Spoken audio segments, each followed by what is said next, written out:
भूषितकरान्नवनीरदाभात् पीताम्बरादरुणबिम्बफलाधरोष्ठात् पूर्णेन्दुसुन्दरमुखादरविन्दनेत्रात् कृष्णात् परं किमपि तत्त्वमहं न जाने। आशामहो चरणरेणुजुषामहं स्यां वृन्दावने किमपि गुल्मलतौषधीनां यादोस्त्यजं स्वजनमार्यपथं च हित्वा भेजुर्मुकुन्दपदवीं श्रुतिभिर्विमृग्याम्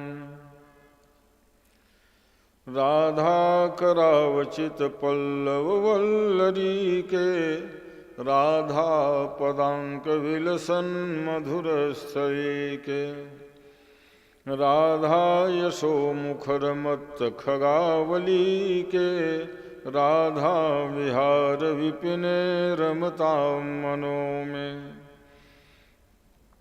वन्दे विदेहतनया पदपुण्डरीकं कैशोरसौरभसमाहृतयोगिचित्तं हन्तुं त्रितापमनिशं मुनिहंससेव्यं सन्मानशालिपरिपेतपरागपुण्यम्।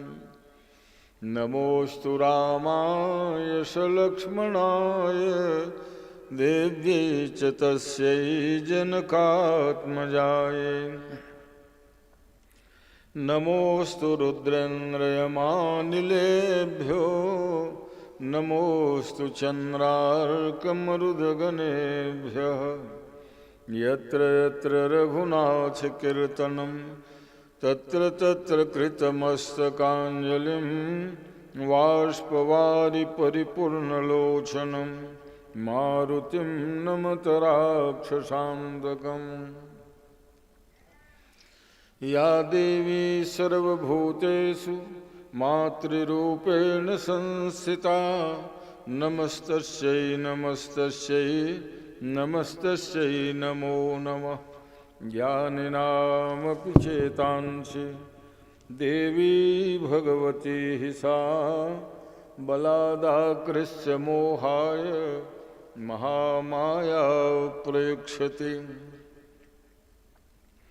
नारायणं नमस्कृत्य नरं चैव नरोत्तमं देवीं सरस्वतीं व्यासं ततो जयमुदीरयेत्। शारदे मातु कृपा करिकंयते मंजुलकाव्यसुधा सरसादे। भावनायै ऐसी उर्मे भर दे सर्वस्व स्वदेश के हेतु लुटा दे। काव्य में ऐसी कला कर दे रसना रस सिद्धि के स्रोत बहा दे।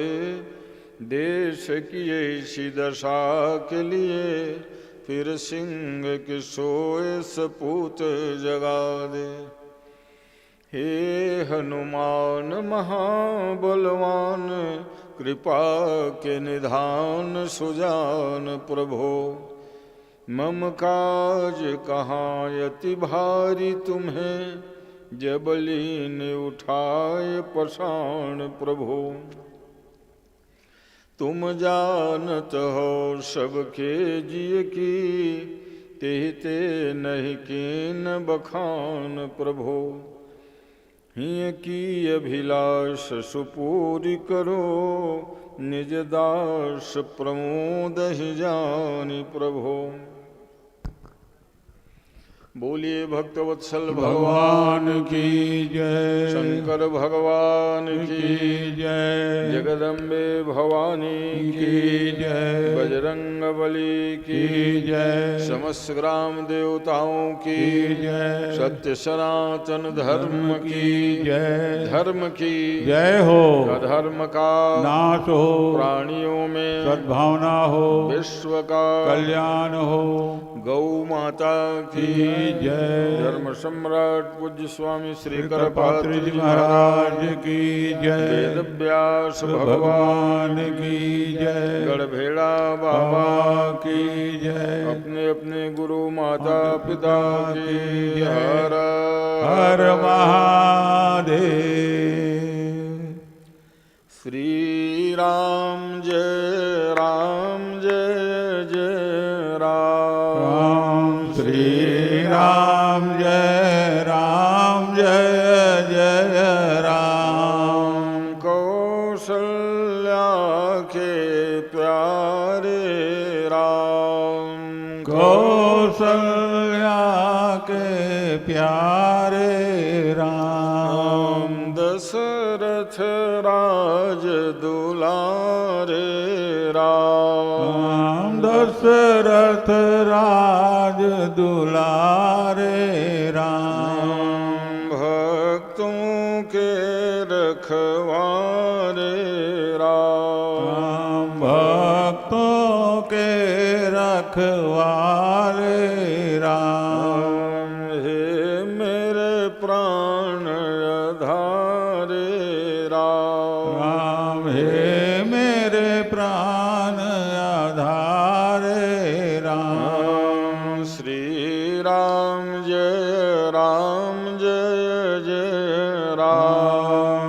श्री राम जय जय राम। बोलिए भक्तवत्सल भगवान की जय।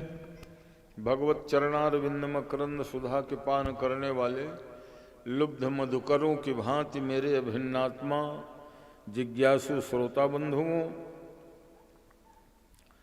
भगवत चरणारविंद में अनुराग रखने वाले श्री रामेश्वर सिन्हा जी एवं उनके परिवार के सदस्य वृंदों, श्रद्धामयी माताओं बहनों, आइए चतुर्थ दिवस के उत्तरार्ध बेला आप सब लोगों के लिए मंगलमय हो। विश्राम पहले आप लोग कथा सुन रहे थे, हमारे व्यास जी रवि जी अभी आप सब लोगों को वामन भगवान कथा सुना रहे थे। कथा अनंत अगाध है, पिष्ट पेशन न हो ताकि आगे की कथा ज़्यादा आपको सुनने को मिल सके। इसलिए आधा घंटा के लिए हमने रवि जी कहा था कि जाओ कथा सुनाओ, हैं?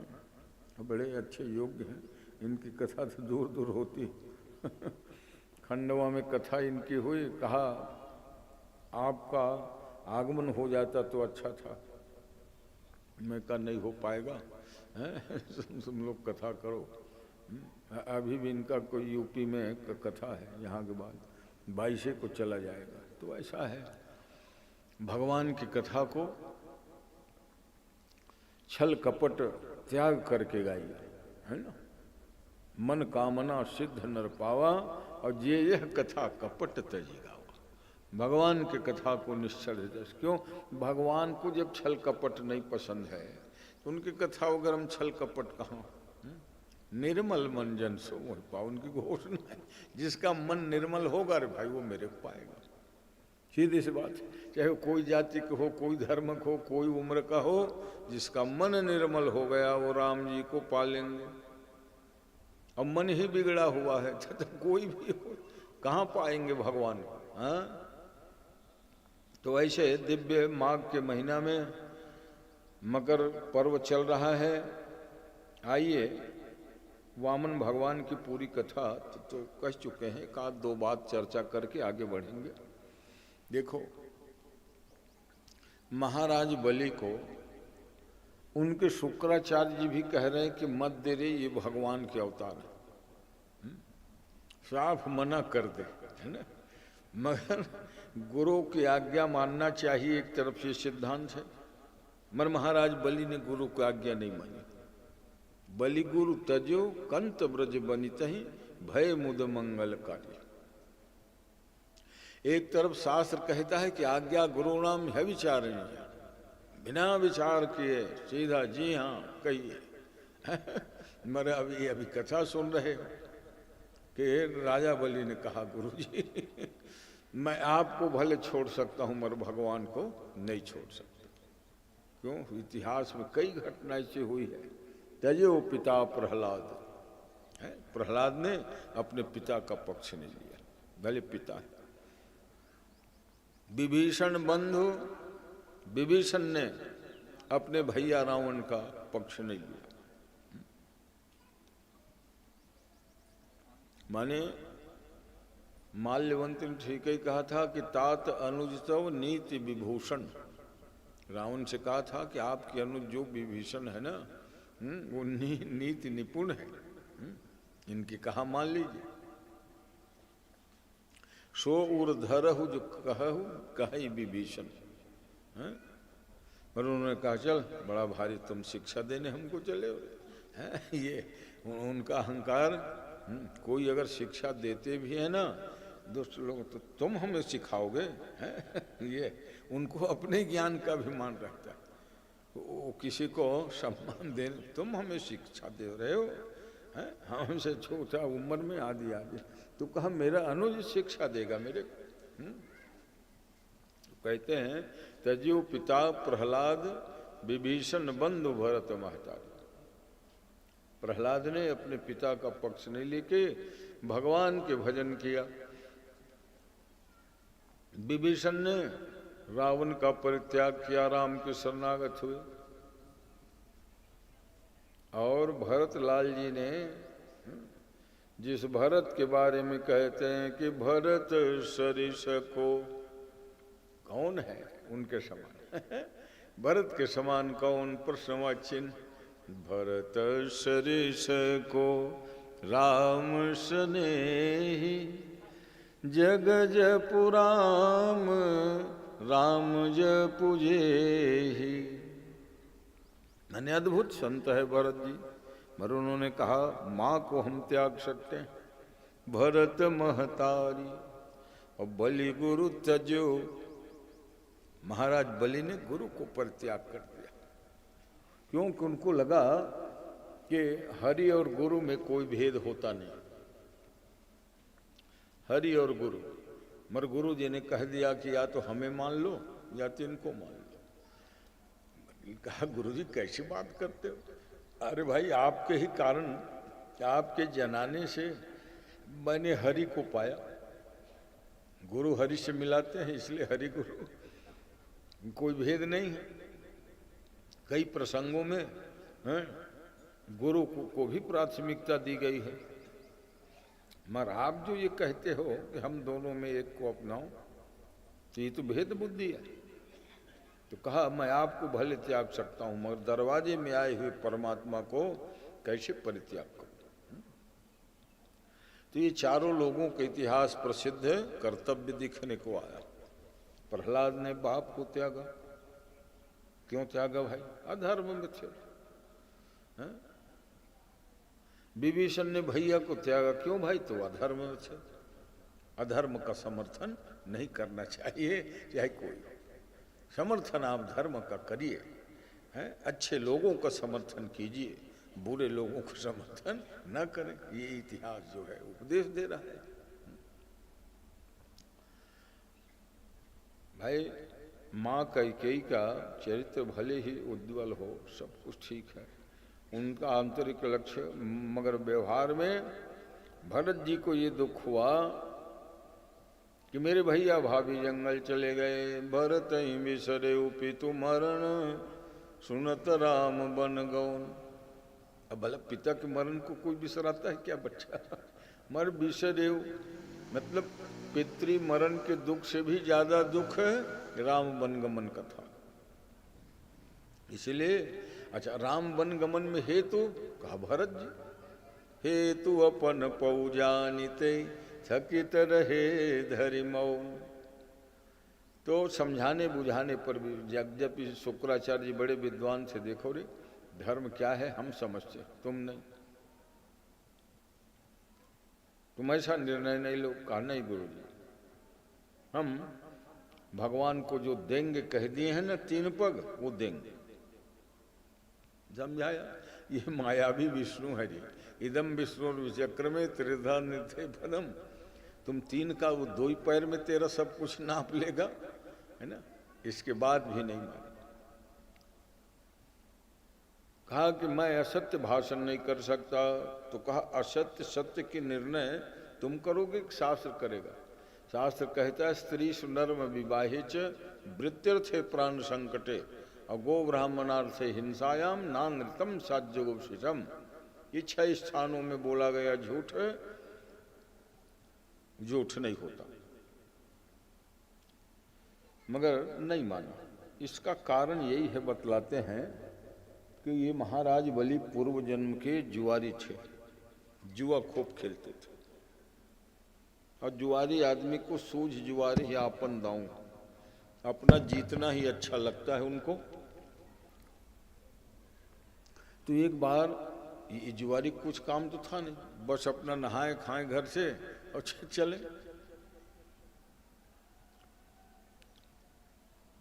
न सत्संग किया है न पूजा किया है, तो आचरण भ्रष्ट हो गए। थोड़ा रखेल वगैरह कैप्ट रख लिए किसी महिला। अब एक दिन 1 लाख रुपया जीता है जीता तो उसको ये लगा कि चलो जो मेरी कैप्ट है प्रेयसी, उनके लिए एक ठो हार बनवा दूं। तो सोने का हार बनवाया और जा रहा था देने के लिए। सूर्यास्त के समय अंधेला छा गया था। सामने एक नुकीला पत्थर था, वो नहीं देख पाया। उस पत्थर से टकरा कर गिर पड़ा वो जुआरी। गिरा तो समझ गया कि गंभीर चोट है मेरे छाती में, बच पाना मुश्किल है। और देखो जीवन में कभी कुछ किया नहीं था, न गीता न रामायण कुछ। वो रास्ता चलते सत्संग किया था, इसलिए जोर देते सत्संग पता नहीं कब काम आ जाए। रास्ता चलते चलते कोई विद्वान संत प्रवचन कर रहे थे कि भगवान को किया गया दान अनंत गुना हो जाता है, अनंत गुना हो जाता है। बस वही एक वाक्य वो सुन पाए थे सत्संग में, और वही स्मरण हुआ। अब मरने की बारी है, प्राण छूटने वाला है, और जेब में सोने का चैन बनवा के रखा था।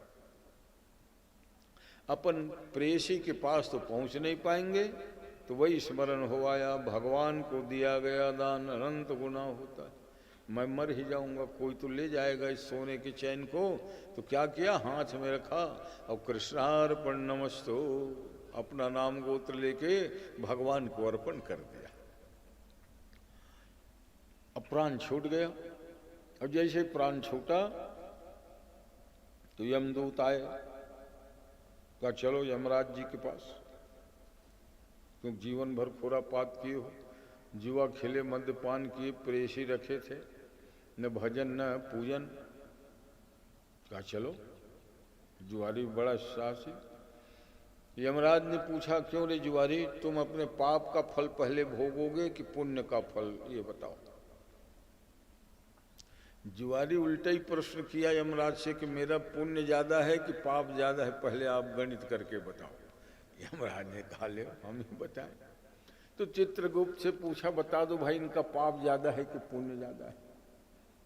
चित्रगुप्त ने बताया कि पाप के तो इनके ठिकाने नहीं है यमराज जी।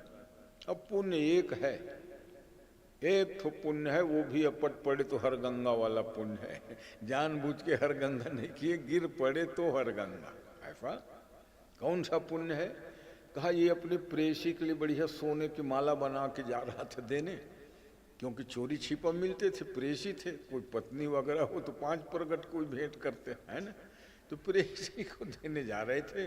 और रात के समय अंधेले में अपट के गिर पड़े, प्राण निकल गए।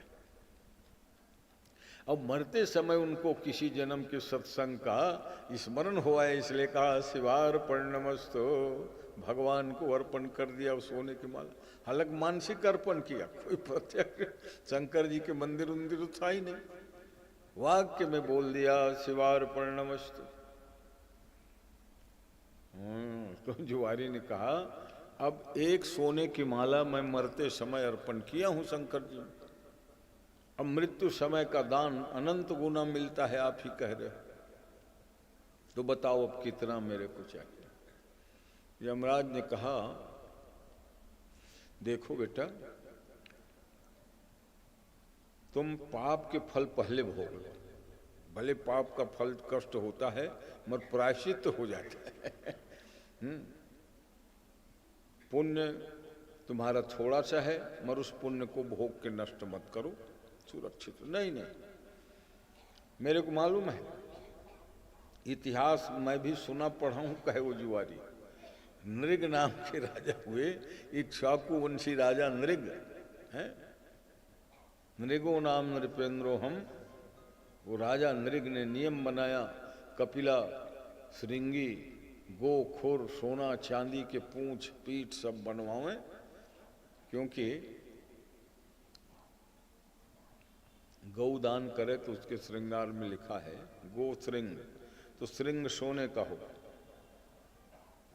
चांदी का पीठ हो, पूंछ हो,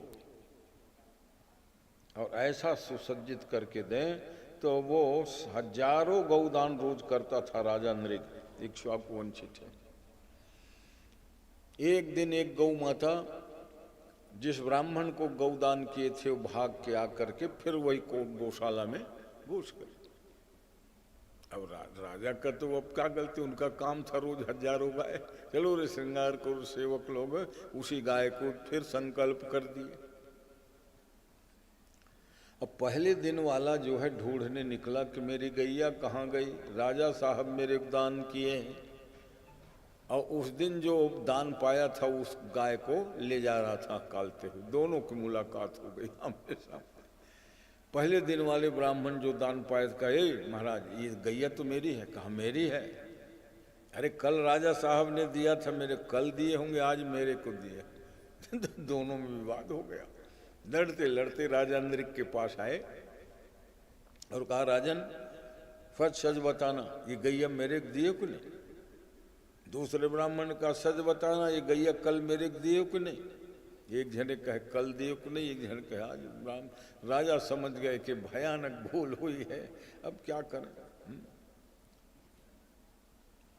ठीक ठीक ना बता पावे, सिर भरे हिलावे, वो कहे तो हाँ हाँ, वो कहे तो हाँ हाँ, है? तो कहा जाओ तुम गिरगिट योनि को प्राप्त हो जाओ। गिरगिट देखते वो टिटका मुड़ी हिलाते रहता है, वो राजा नृग। भगवान राम ने लक्ष्मण जी को राम गीता सुनाते हुए कहा था कि देखो धर्म के पालन में प्रमाद नहीं करना। ततो जगन मंगल मंगलात्मना विधाय रामायण कीर्तिमुत्तमम् चचार पूर्वाचरितम रघुत्तमो राजर्षि वरीयैरभिसेवितम यथा। अध्यात्म रामायण के राम गीता प्रकरण। ततो जगन मंगल मंगलात्मना, भगवान राम ने लक्ष्मण जी को जो उपदेश दिया वो राम गीता के नाम से प्रसिद्ध है। जैसे कई गीता है, भगवत गीता तो भगवान कृष्ण की वाणी है जो समरांगण में अर्जुन के व्याज से दुनिया के लोगों को दिया।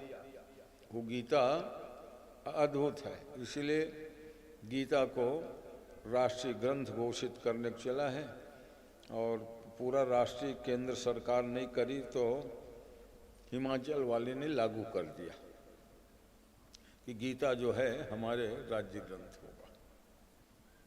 अच्छी बात है, भगवत गीता सब पढ़ेंगे, बच्चों को एक बड़ा सुंदर दिव्य ज्ञान होगा और भगवान के चरणों में भक्ति होगी। अर्जुन जो है पहले पलायनवादी बन रहा था, मगर कर्तव्य परायण बन गया गीता को सुनने के बाद। तो ऐसा उससे लाभ ही होगा समाज को, बच्चों को। कोई भी अच्छा ग्रंथ है ना, उसका प्रचार प्रसार होना ही चाहिए। कहते हैं मैं पुण्य के फल पहले भोगूंगा, राजा नृग जैसे नहीं गलती करूंगा। नहीं तो भला बताओ, एक गौदान करता है वो परम पद पा जाता है? हजारों लाखों गैया प्रतिदिन देने वाला गिरगिट बनता जी है, गिरगिट बन गया क्योंकि अपने पाप का फल पल। तो ये जुआरी तो बड़ा मतलब का, हम पुण्य का फल पहले भोगेंगे। हमारा पुण्य कितना है का, एक माला भगवान में अर्पण किया अनंत गुना मिलेगा। अब मेरा कितना धन संपत्ति है बताओ। तो कहा तुम 2 घड़ी के लिए इंद्र बनोगे,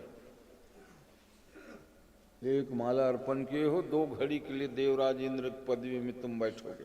खुश हो गया जुआरी जो मैं इंद्र बनूंगा। 100 यज्ञ करने के बाद कोई इंद्र बनता है, 100 यज्ञ के बाद इंद्र बनता है, और मैं इंद्र बनूंगा 2 घड़ी के लिए। वो जाके अपना गद्दी में बैठे स्वर के, अप्सराएं गाने लगी, गंधर्व गाने लगे, बजाने लगे, नृत्य गान उत्सव होने लगा।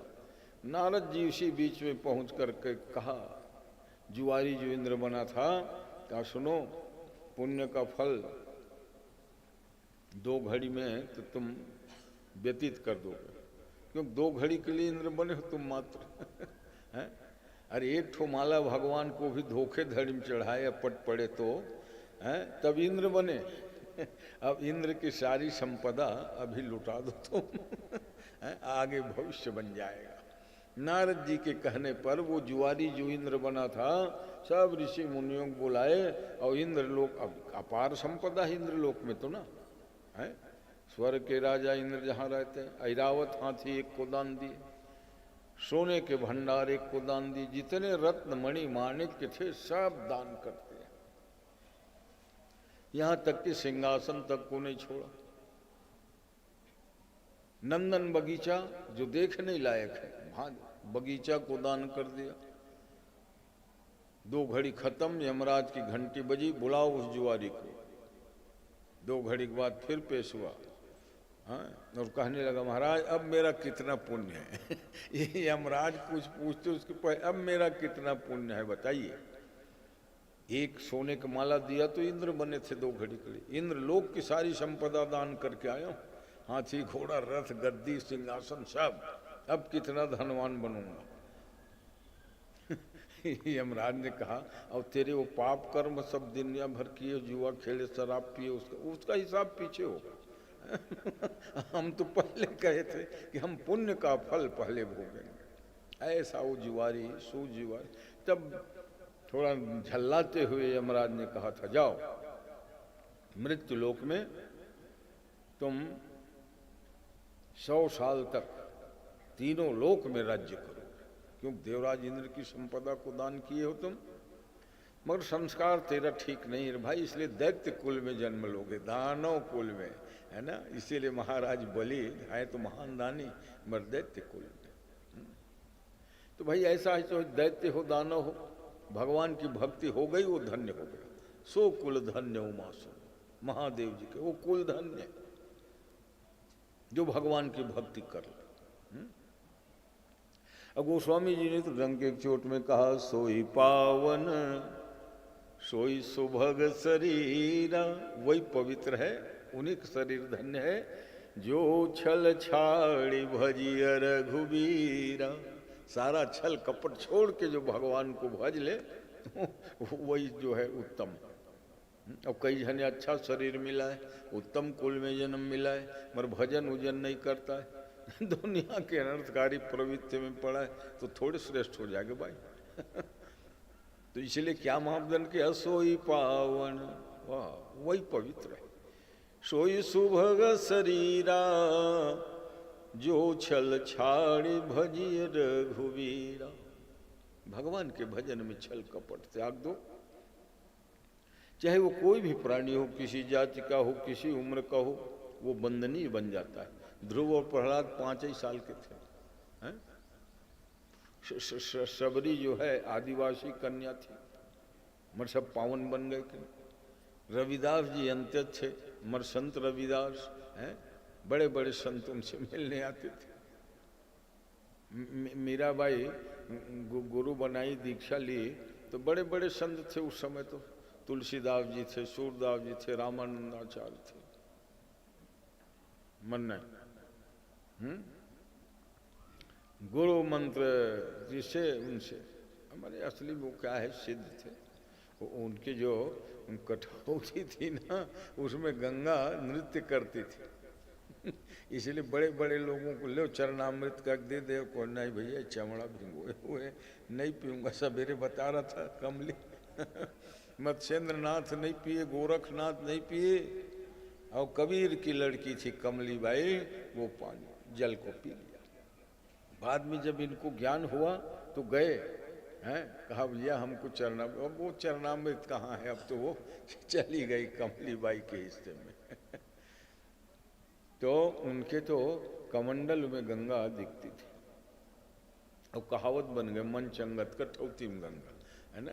हालांकि वो सबके लिए सबकी कठौती में थोड़ी गंगा आएगी भाई, वो रविदास की उत्कट भक्ति है का परिणाम था। मन चंगा माने मन को सदा प्रसन्न करो, चंगा रखो। बंधन मोक्ष का कारण मन होता है, इसलिए मन सदा भगवान के चरणों में लगे। भजन करने के मन होना चाहिए। कहा जाओ 100 साल तक के तुम तीनों लोक का साम्राज्य प्राप्त करोगे, क्योंकि इतना बड़ा तुमने दान किया है। वही महाराज बलि हुए थे, हैं? संस्कार ठीक नहीं था रे भाई, इसलिए दैत्य कुल में लोग जन्म, मगर दान की महिमा तो है। जाओ इसीलिए सैकड़ों साल तक महाराज बलि ने जब यज्ञ किया नर्मदा किनारे, विश्वजित नाम के यज्ञ किया था। और आज भी वो स्थान पहचान के लिए सुरक्षित है, जिसको भृगुकच्छ कहते हैं, और गुजराती में भरूच भरूच कहलाते हैं, हिंदी में उसे को भड़ोच कहते हैं, है ना। ये भड़ोच या भरूच कहाँ पर है भाई, तो कहाँ, जहाँ नर्मदा समुद्र में मिलती है, और जब समुद्र में मिलती है तो वहाँ द्वीप विशाल डेल्टा नुमा स्थान बना है, वही भरूच है, भड़ोच है। तो यज्ञ जहाँ पर किए थे,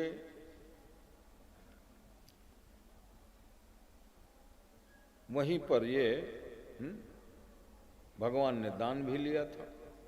तो खैर मैं ये बताया कि गुरुजनों के कहने पर भी महाराज बलि ने क्यों नहीं मांगा, क्यों नहीं माना। इसलिए नहीं माना क्योंकि उनको पूर्व जन्म का स्मरण था। पूर्व जन्म में मैं दिया हूँ, इसलिए आज तीनों लोक की संपदा मेरी। अब ये गुरुजी कहते मत दो रे, फुक्कड़ हो जाओगे, ये नाप लेंगे, ये सब मैं मानने वाला नहीं हूँ। प्रत्यक्ष जो मैं अनुभव किया है, दिया हूँ, इसलिए आज पाया दूंगा महाराज। शुक्राचार्य के 3 पग के मतलब समझते हो रे, ये सामान्य नहीं, इनके 3 पग। ये विष्णु भगवान है, 2 पग में तेरा सब नाप लेंगे। सारा अभिमान तेरा ना नष्ट हो जाएगा कि मैं, तुम समझते हो मैं 3 लोक के मालिक हूँ।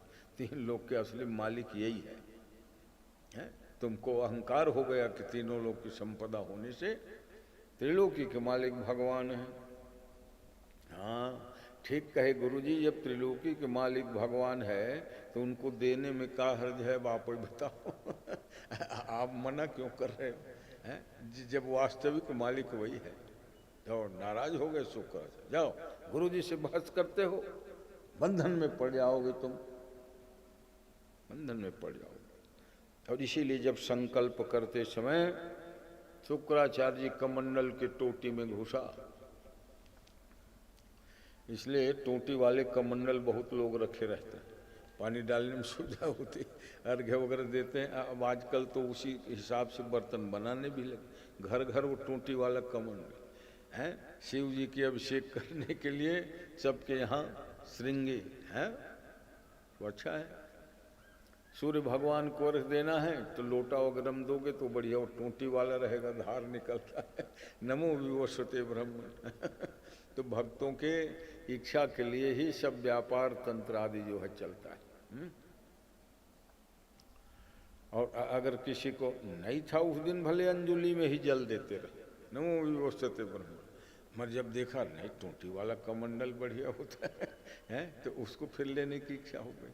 श्रृंगी होता है, तिपाई में पहले अभिषेक होता था। तो वो महाराज बलि आज त्रैलोक्य के संपत्ति के मालिक थे, इसीलिए भगवान को उन्होंने दिया। और जब भगवान ने कहा कि तूने इतना दे दिया है राजा बलि, इसके बदले में क्या दे दूं तुमको, कोई सामने चीज नहीं दिख रहा है, अरे मैं भी अगर तुमको 3 लोग फिर से दिया तो वैसे हो गया। तीनों लोग का राज्य तो तुम मुझे दे ही दिए, मैं भी तुमको इतना दिया तो अदला बदली होगा। क्या दे दूं? क्यों कि अनंत गुना जो भगवान को देते हैं उससे अनंत गुना भगवान रिटर्न करते हैं।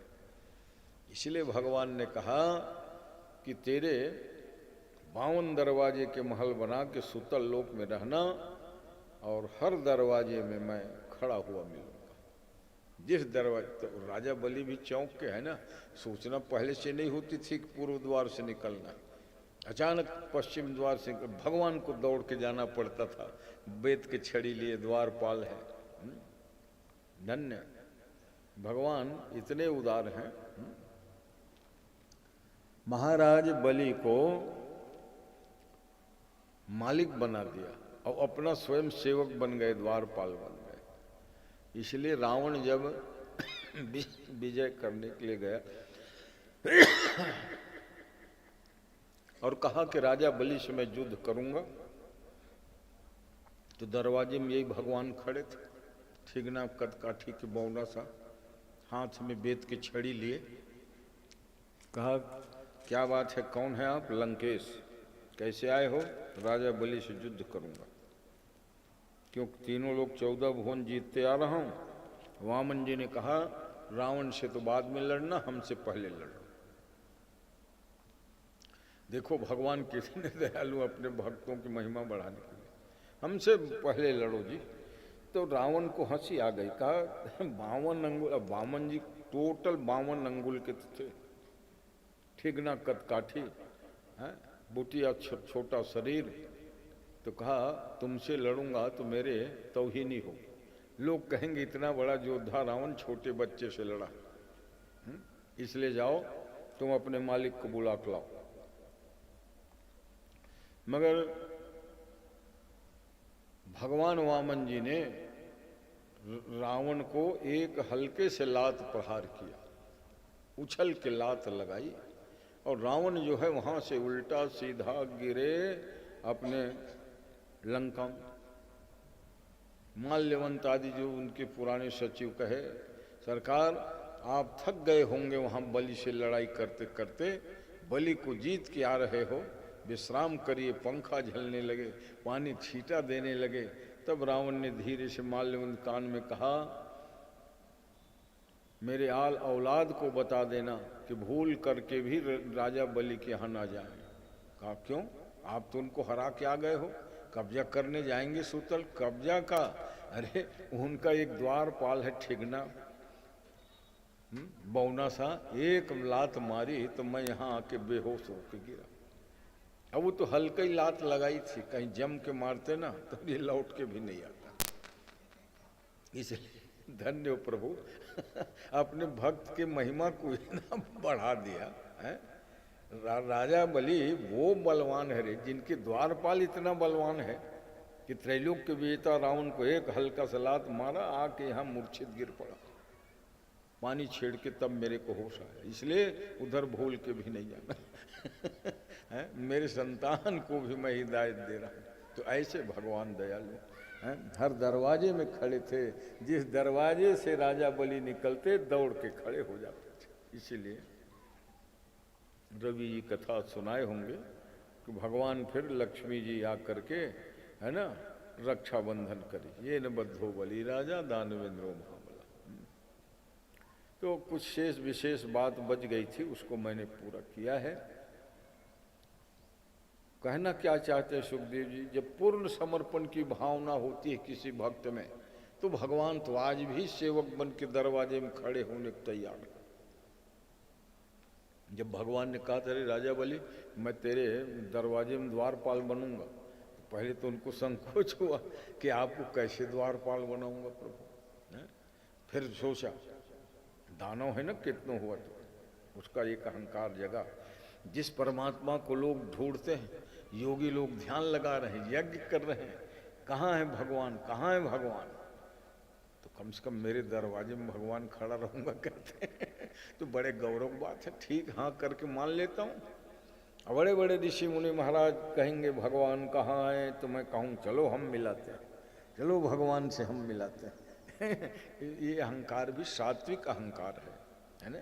जैसे घर द्वार मेरा है, ये तामसी अभिमान हो, मगर मेरे भगवान मेरे हैं तो सात्विक अहंकार हो गया।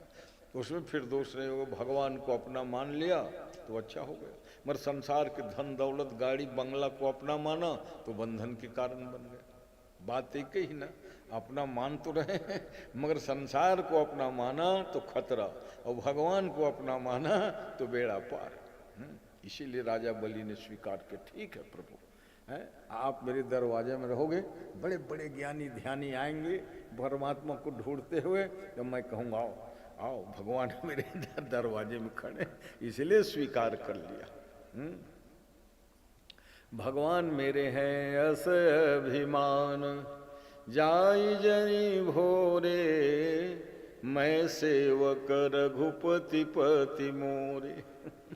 भगवान मेरे स्वामी, मैं उनका सेवक, इससे बढ़ के स्वाभिमान और क्या हो सकता है। व्यक्ति को अभिमान नहीं करना चाहिए, पर स्वाभिमान तो करना चाहिए। किस बात का स्वाभिमान? कि भगवान मेरे तो मैं उनका। हम तो अपने राम जी के, राम जी हमारे हैं, ये भावना अगर दृढ़ हो गई तो बेड़ा पार है, खूब भजन होगा। क्योंकि अपनों से प्रेम होता है ना, तो भगवान को अपना मान लो, भगवान को अपना मान के फिर खूब पूजा किया करो, है? भक्ति जो है सार्थक हो जाएगी। भगति स्वतंत्र सकल सुख खानी, सारे सुखों की खानी है भक्ति जो है। महाराज बलि इसलिए धन्य हो गए, प्रातःकाल स्मरणीय व्यक्तियों में उनका नाम है महाराज बलि, क्योंकि दानम कर्ण कुबेर कोश विद्रो ज्ञानम बलम भेषुन। सुखदेव जी महाराज कथा सुना रहे हैं। महाराज बलि को 10, 20, 100 साल के लिए नहीं, एक कल्प तक के राज्य करोगे कहा भगवान ने, एक कल्प तक। अभी भी महाराज बलि सुतल लोक में बैठे हैं, सुतल लोक में उनका राज्य चल रहा है, क्योंकि 7 लोग दीर्घजीवी हैं, अश्वत्थामा, बलिर, व्यासो, हनुमान, विभीषण, कृपाचार्य, परशुराम और मार्कंडे, ये 8वां भी हैं, मगर कभी कभी दिखते हैं किसी किसी भाग्यशाली को। अमर है तो सबको थोड़ी दर्शन दे देंगे भाई, है? जैसे भगवान वेद व्यास जी अभी भी जीवित हैं, मगर वेद व्यास जी जिनके ऊपर कृपा करते हैं उनको स्वप्न आदि में दर्शन दे देते हैं। प्रत्यक्ष दर्शन आदि तो बहुत बड़ी बात है। स्वप्न में भी अगर भगवान का किसी देवता का आपको दर्शन हो गए ना, तो समझ लो आप भाग्यशाली। हाँ, नहीं तो सपना में भी भगवान दर्शन नहीं देते। हैं? गलत चीज के सपना में तो रोज देख रहे हो, भूत प्रेत पिशाच चोर डाकू, सपना में कभी भी आ जाएगा, मगर भगवान कभी सपने में आते कि नहीं। और जिसके सपने में भगवान आने लगे तो समझ लेना लक्षण बढ़ गया। ये प्रयास करना। हाँ, कभी कभी किसी को लक्षण दिख जाता है, मगर हरदम, इसीलिए भगवान जागते कौन के सपना में दर्शन नहीं पाते। और जिसको स्वप्न में भगवान दिखते हैं, लक्ष्मी नारायण राम सीता हनुमान, तो समझ लो हमारा समय अच्छा आने वाला है। ऐसा संत जन कहते थे। तो सपना में कब आएंगे? और जब दिन रात जिनका स्मरण करो, स्मरण करोगे वही स्वप्न में आते हैं। संसार के विषयों का चिंतन करते हो, इसलिए संसार ही स्वप्न में आते हैं। इसलिए ईश्वर का चिंतन प्रधान होना चाहिए। ये जो जीव है ना, खूब भगवान के भजन करने के लिए है। भोजन तो दिन में 2 ही बार करें। जीव का 2 काम है ना, भोजन और भजन दोनों। और मनुष्य के लिए दोनों जरूरी है। और दोनों काम करने वाले इंद्रिय का नाम जिह्वा। जीभ ना हो तो भजन बनेगा क्या? नहीं। और जीभ ना हो तो भोजन बनेगा क्या? नहीं। गुण स्वाद ही नहीं जान पाओगे। इसलिए जिह्वे पिबस्वामृत में तदेव गोविंद दामोदर माधवेति। अरे जिह्वा दिन भर तो हे गोविंद, हे दामोदर, हे माधव, हे राम, हे कृष्ण जपा कर। जीव कहता है भोजन समय, अरे भोजन के समय तो तू जीव में भोजन करेगा, स्मरण चिंतन बने रहना चाहिए। तुम ये मत समझना कि भोजन के लिए ही जीव बनाऊं, भजन के लिए जीव है, ये तुमको ज्ञान होना चाहिए। भगवान के नाम का मंगलमय स्मरण भजन, जिह्वा पवित्र हो जाती है सब जगह है। जिह्वा कब पवित्र होती है? भगवान के नाम उच्चारण करने से। अच्छा अच्छा भोजन करने से जीव पवित्र नहीं होता है ना, वो तो स्वाद भरे चखने काम करती है। कुछ अपने पवित्र होता है जीव भगवान नाम से, जैसे तन पवित्र होता है गंगा आदि स्नान करने से, मन पवित्र होता है भगवान के ध्यान करने से, और धन पवित्र होता है दान करने से। तो सब चीज के पवित्र करने का अलग अलग विधि बनाया हमारे ऋषि मुनि महात्माओं ने। तो सोधन धन्य प्रथम गति जाकी, वो धन धन्य है जो प्रथम गति माने दान, क्योंकि धन की 4 गति होते हैं, संचय, भोग, दान और नाश। तो नष्ट होने से पहले जो गति है दान की, अक्षुण्ण बनाना हो तो दान हो। अभी सुन रहे थे महाराज बलि ने, है ना, दान की महिमा को जाना था। एक सोने की माला है अपने प्रेयसी को देने जा रहा था, मगर कृष्णार्पण नमस्कार पुराण छूट गया। अंतिम क्षण जो भी जैसी मति गति होती है ना, वही उत्तम होता है। इसलिए अंतिम क्षण का दान था, अनंत गुना मिला इंद्रलोक का। इसलिए अंतिम क्षण में एक बार भी राम भगवान के नाम लोगे, है ना, तो अनंत राम नाम के स्मरण का फल मिलेगा। बोलिए भक्तवत्सल भगवान की जय। ये लो श्रीफल। चाहे घड़ी घड़ी हो, चाहे पल पल हो, चाहे घड़ी घड़ी हो, पर ध्यान रहे हरि चरणों में, पर ध्यान में मिलता है सच्चा सुख, केवल मिलता है केवल भगवान तुम्हारे चरणों में। भगवान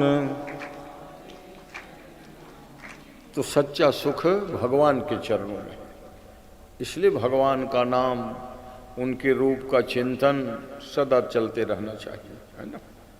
अभी अब आज की सूची में रामावतार कथा प्रसंग भी है, तो वामन अवतार के बाद में रामावतार की कथा आती है। नवम स्कंद की कथा चल रही है, और प्रातःकाल की सभा में जनमानस की भीड़ होने से वो कथा जानबूझ के बढ़ जाती है। ये जब श्रोताओं के प्रचुर देखते हो तो वो 1 के 10, इसीलिए 2:30 बज गया था।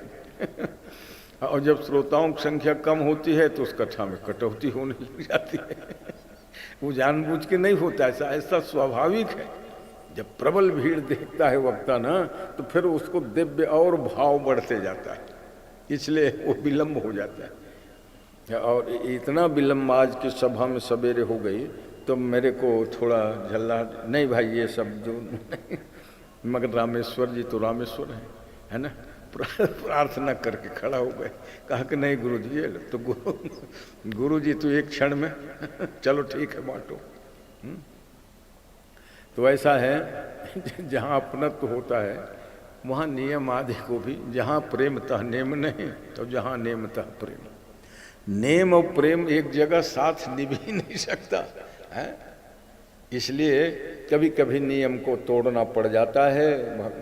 प्रभु को नियम बदलते देखा, हाँ हम तो मनुष्य हैं, भगवान नियम बदल देते हैं भक्तों का। प्रबल प्रेम के पाले पड़कर प्रभु को नियम बदलते देखा। भक्तों के कारण भगवान ही दौड़ के चले आते हैं, जबकि भक्त को भगवान के पास जाना चाहिए। मगर भगवान जब जब देख लेते हैं अरे ये भक्त बड़े शंकर, चलो मैं ही चलो।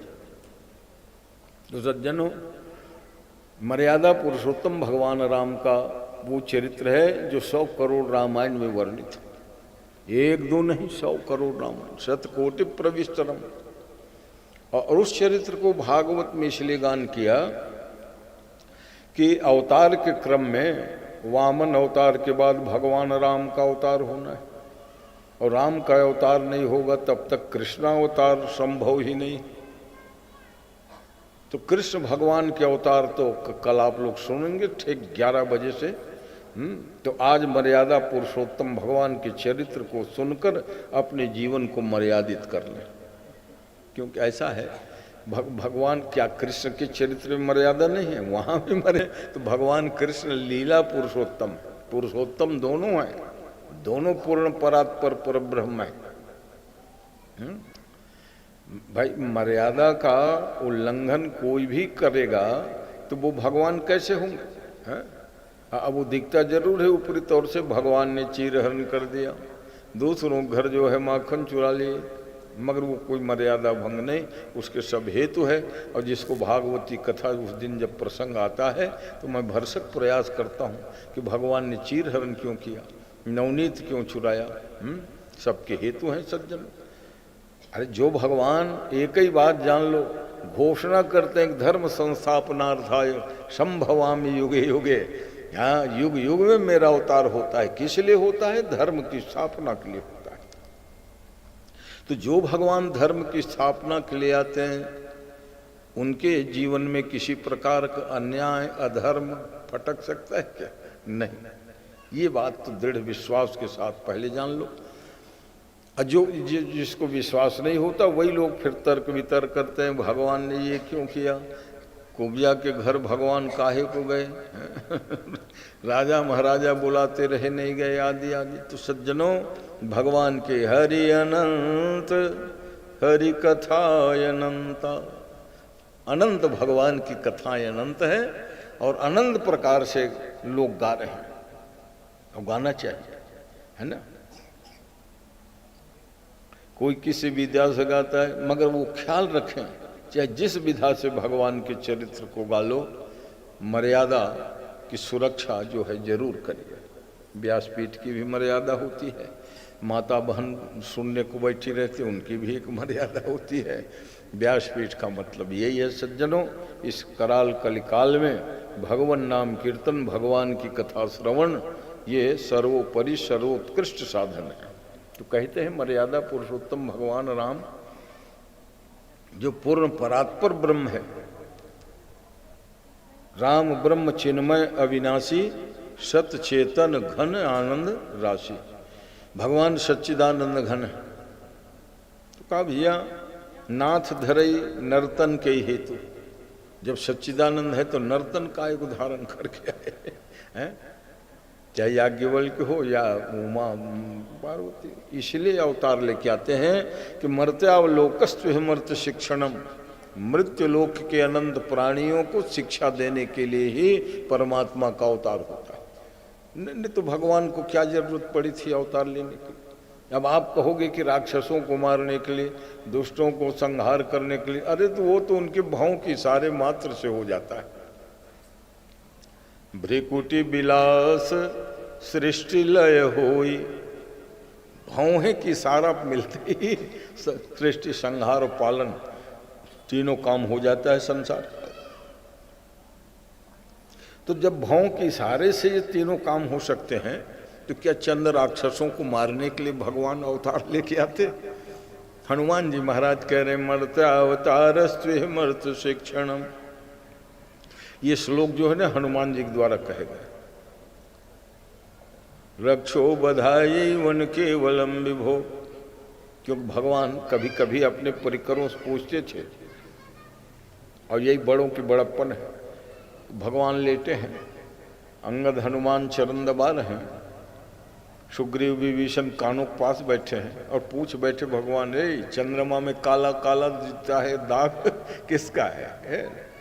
मनोरंजन हो रहा है, अपने अपने मत बता रहे हैं। वैसे ही भगवान ने पूछा, जामवंत, अंगद, विभीषण सब बैठे हो, मेरा अवतार क्यों हुआ है जानते हो?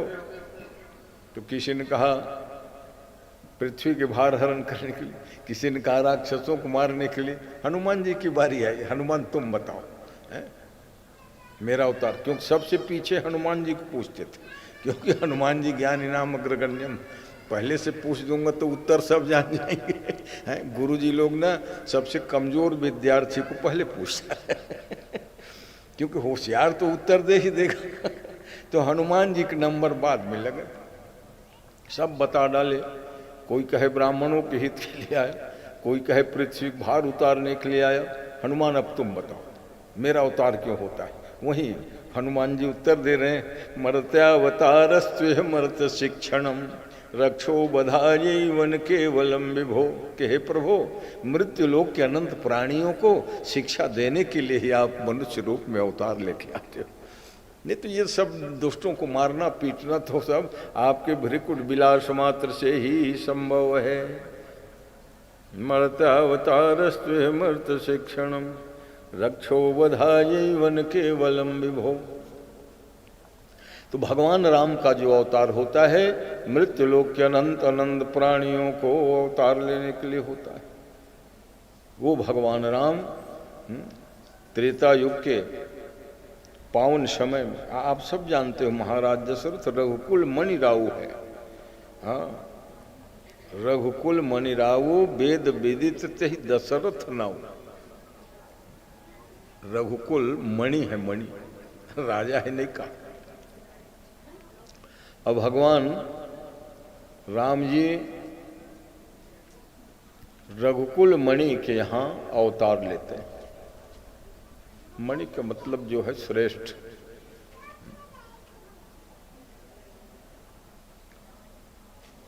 इसलिए अवतार लेते हैं कि वहाँ 23,000 साल तक तपस्या किए बैठे महाराज दशरथ और कौशल्या। ते दशरथ कौशल्या रूपा, महाराज मनु और शत्रुपा ही तपस्या करके आज दशरथ कौशल्या बने। ऐसा है, संतान नहीं था, 3 रानियां, और जब कैकेयी के साथ महाराज दशरथ का हुआ विवाह तो शर्त रखे थे कि भाई मेरे बिटिया के जो संतान होंगे उसको राजा बनाऊंगा, कहोगे तब होगा। यही बात थी। मगर कैकेयी इन बातों को भूल गई थी राम के प्रेम में भगवान राम का जब जन्म हुआ ना तो सबसे ज्यादा समय कैकेयी के भवन में रहते थे राम और कौशल्या माँ बता दी थी कि राम आज से तुम्हारी यही माँ है। तुम रात को रो रो के परेशान किए थे ना, मेरे को मझली माँ के पास ले जाओ। मझली माँ को चल अब यहीं रहना और भरत जी को उठा के ले गए, चलिए मेरा बेटा मेरे साथ में रहेगा। इसलिए भगवान राम ने वो आदर्श चरित्र प्रस्तुत किया। दुनिया के लोग कई को हैं खरी खोटी सुनाया, आलोचना किए, और आज भी उसका दंड भुगत रहे हैं। कोई अपनी बिटिया का नाम कैकेयी नहीं रखना चाहता है। सुमित्रा और कौशल्या घर घर में मिल जाए नाम है। अरे सुमित्रा सुन तो है ना, सर घर में बेटी क्यों, अच्छा नाम क्यों नहीं रखा, कोनो कैकेयी नाम अभी अभी एक जन आए हैं, नाम धरे बहुत हिम्मती हो और पढ़े लिखे। कैकेयी के चरित्र को कहा, भगवान राम जब स्वयं कह रहे हैं कि दोष दे जननी जड़ दे, मेरे माँ कैकेयी को वही दोष देगा जो कभी स्वप्न में सत्संग किया नहीं है। तो जब कुंभकर्ण नाम के आदमी हो सकता है, मेघनाद के नाम के आदमी हो सकता है, कंस हो सकता है, तो हम काहे को कैकेयी नाम नहीं रखेंगे हैं? अरे कैकेयी राम को वनवास नहीं भेजते हैं तो भला बताओ रावणादि का अंत होता क्या। तो ऐसे सोच वाले तो अभी अब एकाध पैदा हुए मैं कैकेयी सब कुछ झेलने को तैयार है ना, अपने राम के लिए। मुँह पर करही, इसलिए वो कह रही है कि स्नेह विशेषी मैं करी प्रीति परीक्षा देखी। यूं तो भगवान राम को सभी माताएं समान प्रेम करते हैं और राम भी सभी माताओं को बहुत प्रेम करते हैं, मगर मेरे ऊपर विशेष प्रेम करते हैं, ये सिद्ध हो गए। मुँह पर करें स्नेह विशेषी और मैं करी प्रीति परीक्षा देखी। यद्यपि प्रीति जो होता है, प्रेम जो होता है, वो परीक्षा का विषय नहीं होता, क्योंकि भगवान और प्रेम ये दोनों परीक्षा नहीं लेनी चाहिए। भगवान सर्वसम, क्या हम उनकी परीक्षा ले सकते हैं भाई? हैं? और प्रेम भी परीक्षा का विषय नहीं होता। प्रेम को अनुभव करो। और जो ये दोनों गलती किए, सती महारानी जगत जननी है, मगर भगवान की परीक्षा लूंगी करके चली गई। परिणाम क्या हुआ? सती को जल के मरना पड़ा। कैकेयी महारानी बहुत अच्छी है, मर चूक कहाँ करी। मैं करी प्रीति परीक्षा देखी। तुम प्रीति के प्रेम के परीक्षा क्यों ली है? तो ये दोनों माताएं, एक तो सती जगत जननी है और कैकेयी भगवान राम की पराम्बा मझली अम्बा, जो बहुत प्रिय पात्रा थी, दोनों फेल खा गए। इसलिए मैं कहता हूं ईश्वर परीक्षा का विषय नहीं है, तो ईश्वर के लिए श्रद्धा रखिए। श्रद्धा वहां लभते ज्ञानम, विश्वास रखिए कि भगवान हैं। नहीं भाई मैं परीक्षा करके देखे, तो क्या परीक्षा लोगे? सती ऐसे धोखा खा गई। सती से ज्यादा तो विद्वान बुद्धिमान हो गया है। कैकेयी महारानी है, जिसके बारे में महाराज दशरथ भी जानते थे कि भरत से ज्यादा प्रेम राम के प्रति है कैकेयी के प्रति, इसलिए वो कहे भी थे कि भरतन प्रिय तो राम समाना। कहे महारानी जी है, भरत भी तुमको राम के समान प्रिय नहीं, मगर राम ही अद्वितीय प्रेम है तुम्हारे। मगर कारण कवन कुटिलपन ठान, किस कारण से ऐसा तो कुटिलपन ठानी है?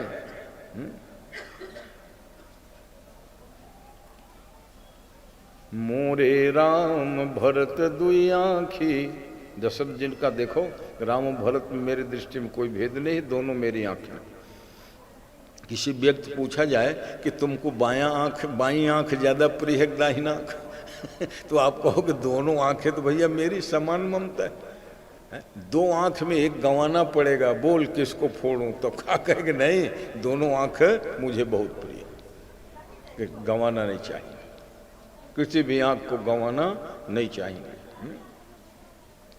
तो कहा राजगद्दी चाहे राम का हो या भरत का हो, राम भरत मेरे दोनों आंखें हैं का बड़ा गूढ़ार्थ है। मोरे राम भरत दो ही आंखी। महारानी जी है, तो राजगद्दी में चाहे राम बैठे भरत बैठे, दोनों आंख के ऊपर मेरी समान ममता है। और ये बात कोई तुमको खुश करने के लिए नहीं बोल रहा हूं। महाराज दशरथ ने बहुत बड़ी बात कही कि सत्य कहूं करी शंकर साक्षी, भगवान शंकर के साक्षी में बोल रहा हूं। अब भला बताओ, शंकर इष्ट देव थे महाराज दशरथ के, हैं? उनके साक्षी गवाही दे के कोई झूठ थोड़ी बोलते। मोरे राम भरत दुई आँखी, सत्य कहूं करी शंकर साक्षी। शंकर महादेव को साक्षी देख कहना होगा, तो फिर कारण क्या है जो आप कह रहे हो कि हैं राम को वनवास? इसका कारण यही है कि मैं भरत के राज्य को देख सकूं। कब देख पाऊंगा? जब जीवित रहूंगा। और तो राम को वनवास दे देगी, मैं मर जाऊंगा। तो भरत के राज्याभिषेक मैं नहीं देख पाऊंगा, इसलिए मैंने कहा था इसमें थोड़ा परिवर्तन कर लो। तो देखो, कहीं सुनई बहुविधि सब संता, भगवान राम महाराज दशरथ के यहाँ अवतार लेके जो आए, उन्होंने कहा था कि अनशन सहित मैं अंशों सहित आपके यहाँ आऊँगा। आप तो भला एक ही वरदान मांगे थे महाराज दशरथ ने, क्या वरदान मांगा था कि चाहूं तुम्हें समान सुत, हे प्रभु आपके समान एक बेटा चाहता हूं। भगवान जानते थे मेरे समान और कोई दुनिया में है नहीं, है मेरे समान खाली मैं ही हूँ। जैसे भरत के समान कौन है, कोई उपमा नहीं मिली। भरत भरत समजानी है। अन्य संसार के लोगों को कह सकते हैं कि भाई मास्टर साहब तो अमुक के समान है, हो बहु फलाना महाराज अमुक के समान बिल्कुल दिखते हैं, बोलते हैं, ये उपमा तो दे सकते हो किसी से, है ना। मगर भरत कैसे हैं, भरत भरत समजानी, भरत को भरत के ही समान है समझ लेना, उनके समान और कोई हुए ही नहीं। निरवधि गुण निरुपम पुरुष भरत भरत समजानी, कहिए सुमेरु के शेर सम कवि कुल मति सकुचानी। माने जिस व्यक्ति को किसी से उपमा देने में कवियों का मन संकोच में भर जाता है, वो भरतलाल, वो भगवान राम। कहते हैं चाहूं तुम्हें समान सुत, राजा ने कहा, और भगवान ने कहा मैं अपने अंशों सहित आऊंगा, एक की जगह चार। और इसीलिए वरदान पाने के बाद महाराज दशरथ पुत्रेश यज्ञ करके जब रानियों को हविष्यान्न दी, सब रानियां गर्भ में धारण करी हैं। सुमित्रा जो है मगध देश की थी, बिहार की, इसलिए अद्भुत भक्ति थी और कलाकार में भी बड़ी निपुण थी। चौक और रंगोली ना सुमित्रा के समान कोई बना ही नहीं सकते। हाँ, जब भी कोई उत्सव होता था अयोध्या के राजमहल में, तो वर्णन इसीलिए आया चौके चार सुमित्रा पूरी। तो एक आदमी कहे महाराज ये अयोध्या में और किसी माता बहन को चौक चांदनी बनाना नहीं आता था क्या? आता था जी, सब घर घर एक्सपर्ट थी बहु बेटियां, मगर सुमित्रा उन सब की विशेषज्ञा थी, इसलिए चौके चार सुमित्रा पूरी। तो जो सर्वश्रेष्ठ होता है उसको फिर मौका ले भाई आप बना दो, हैं? अरे भाई अपने अपने घर में तो चौक वगैरह सब बना लेते हैं, मगर जब बेटी आई है कहा बेटी तू चल चौक बना दे, आज धनतेरस है, आज दीपावली। तो जो जिस विषय के एक्सपर्ट होते हैं उनको दायित्व दिया जाता है। इसलिए चाहे विवाह के प्रसंग में देखो या राम राज्य की तैयारी में देखो, चौके चारों सुमित्रा पूरी, सुंदर चौक रंगोली सुमित्रा ही पूर्ति थी, है? ये बताया तो सुमित्रा भक्ति है, कश्मीर की बेटी है ये कैकेयी, और कौशल्या जो बड़ी रानी है ना वो छत्तीसगढ़ की बेटी। तो बेटी तो कई जगह से गई अयोध्या में, है, मगर वर्चस्व किनका? छत्तीसगढ़ की जो बेटी थी कौशल्या, है, सब उनका आदर करते थे, कौशल्या दीदी कौशल्या दीदी, कोई काम नहीं करने देते थे। भला बताओ। और वो कितनी भोली थी, जो कहती थी कह के तो देख सब खर्चा पानी हिसाब अपने पास को किया कर, मैं भले बड़ी हूँ रे, मगर मेरे से इससे कुछ मतलब नहीं है, बस भगवान की पूजा करने को मिले। वाह ये छत्तीसगढ़ की बिटिया का सौभाग्य, आज से लाखों साल पहले को बता रहा हूँ। कैकेयी की बेटी आई तो कहे हमको राजकाज में भी हाथ बटाना है, युद्ध में भी जाना है, ये महाराज दशरथ का हाथ भी चली जाए हिसाब लेखा जोखा करें। और सुमित्रा महारानी इतने मगन रहे कि कैसे सजाऊं मैं अयोध्या के घर को, आंगन को, इसमें मगन है। मगर छत्तीसगढ़ की जो कौशल्या महारानी, उनको और कुछ नहीं, दिन भर भजन करूं लगता है रे, दिन भर भगवान को है पूजन करूं लगता है। तो ये संस्कार है सज्जनों। और आज हमारे प्रदेश के बेटियां बहु कहीं भगवान की भक्ति नहीं करेंगे, आधुनिक युग के अनुसार तो दुख होगा कि नहीं होगा। खाली ये डिस्को डांस करने के लिए आए हो नहीं तुम लोग छत्तीसगढ़ में जन्म लेके। हाँ, छत्तीसगढ़ की वो पावन धरती है जहाँ की बिटिया ने परमात्मा राम को अपने गर्भ से पुत्र रूप में पैदा किया। ये यहाँ की विशेषता है। तो अपने गौरव को विशेषता ख्याल रखना चाहिए सज्जनों, है ना। श्रृंगी ऋषि के द्वारा यज्ञ के बाद हविष्यान्न भक्षण की, और वहाँ देखो भाई मानस के अनुसार तो यहाँ राम कथा होगी नहीं, क्योंकि श्रीमद् भागवत में मुश्किल से 2 अध्याय में संपूर्ण राम कथा कही है। और आप कई बार सुने हो, है ना, क्योंकि 15वां समारोह है ये इनके ही यजमानत्व में, 15वां, है ना। तो ये लगता है कि महाराज दशरथ जिनको ये आदेश हुआ कि यह हवि बांट देहु नृपजाई, सब इस अन्न को बांट दीजिए, यथा योग सब भांति बनाई। अग्नि ने ये नहीं कहा किसको कितना देना, यथा जो आप जैसे समझो योग्य, है ना। तो आधा भाग कौशल्या को, आधा के आधा दिए कई को लगा कि बहुत कम दे रहे हैं हमको। वो माननीय थी, वहाँ अयोध्या में वर्चस्व था उनका, है? भले वो मझली रानी थी। और सुमित्रा तो भक्ति के प्रतीक है, और भक्त को ना जो भी मिल जाता है उसी से संतुष्ट रहते हैं। सुमित्रा भक्ति का प्रतीक है, इसलिए न्यूनच नहीं करी। यहाँ कैकेयी ने जो पतिदेव के दिए प्रसाद का अपमान किया, इसका मतलब ये है कि पतिदेव जो कुछ भी दें प्रसन्नतापूर्वक ग्रहण कर लेना चाहिए। बहन बेटियों को आज ये शिक्षा मिलती है। कैकेयी उठा फेंक दी, परिणाम क्या हो जानते हो? दुनिया जो है धुतकारी उसको कि किसने माने खरी खोटी नहीं सुनाई हो। हाँ, इसलिए पति का सम्मान करो, है, क्योंकि उससे बढ़ कर के और कुछ सुख नहीं होता माताओं का। उनका सम्मान करोगे तो आपका ही सम्मान होगा, ये याद रखना। और कोई सोचते हो कि नहीं मैं पति को खूब खरी खोटी सुनाऊंगी मेरा सम्मान, नहीं, तुम्हारा ही अपमान होगा आगे चलकर।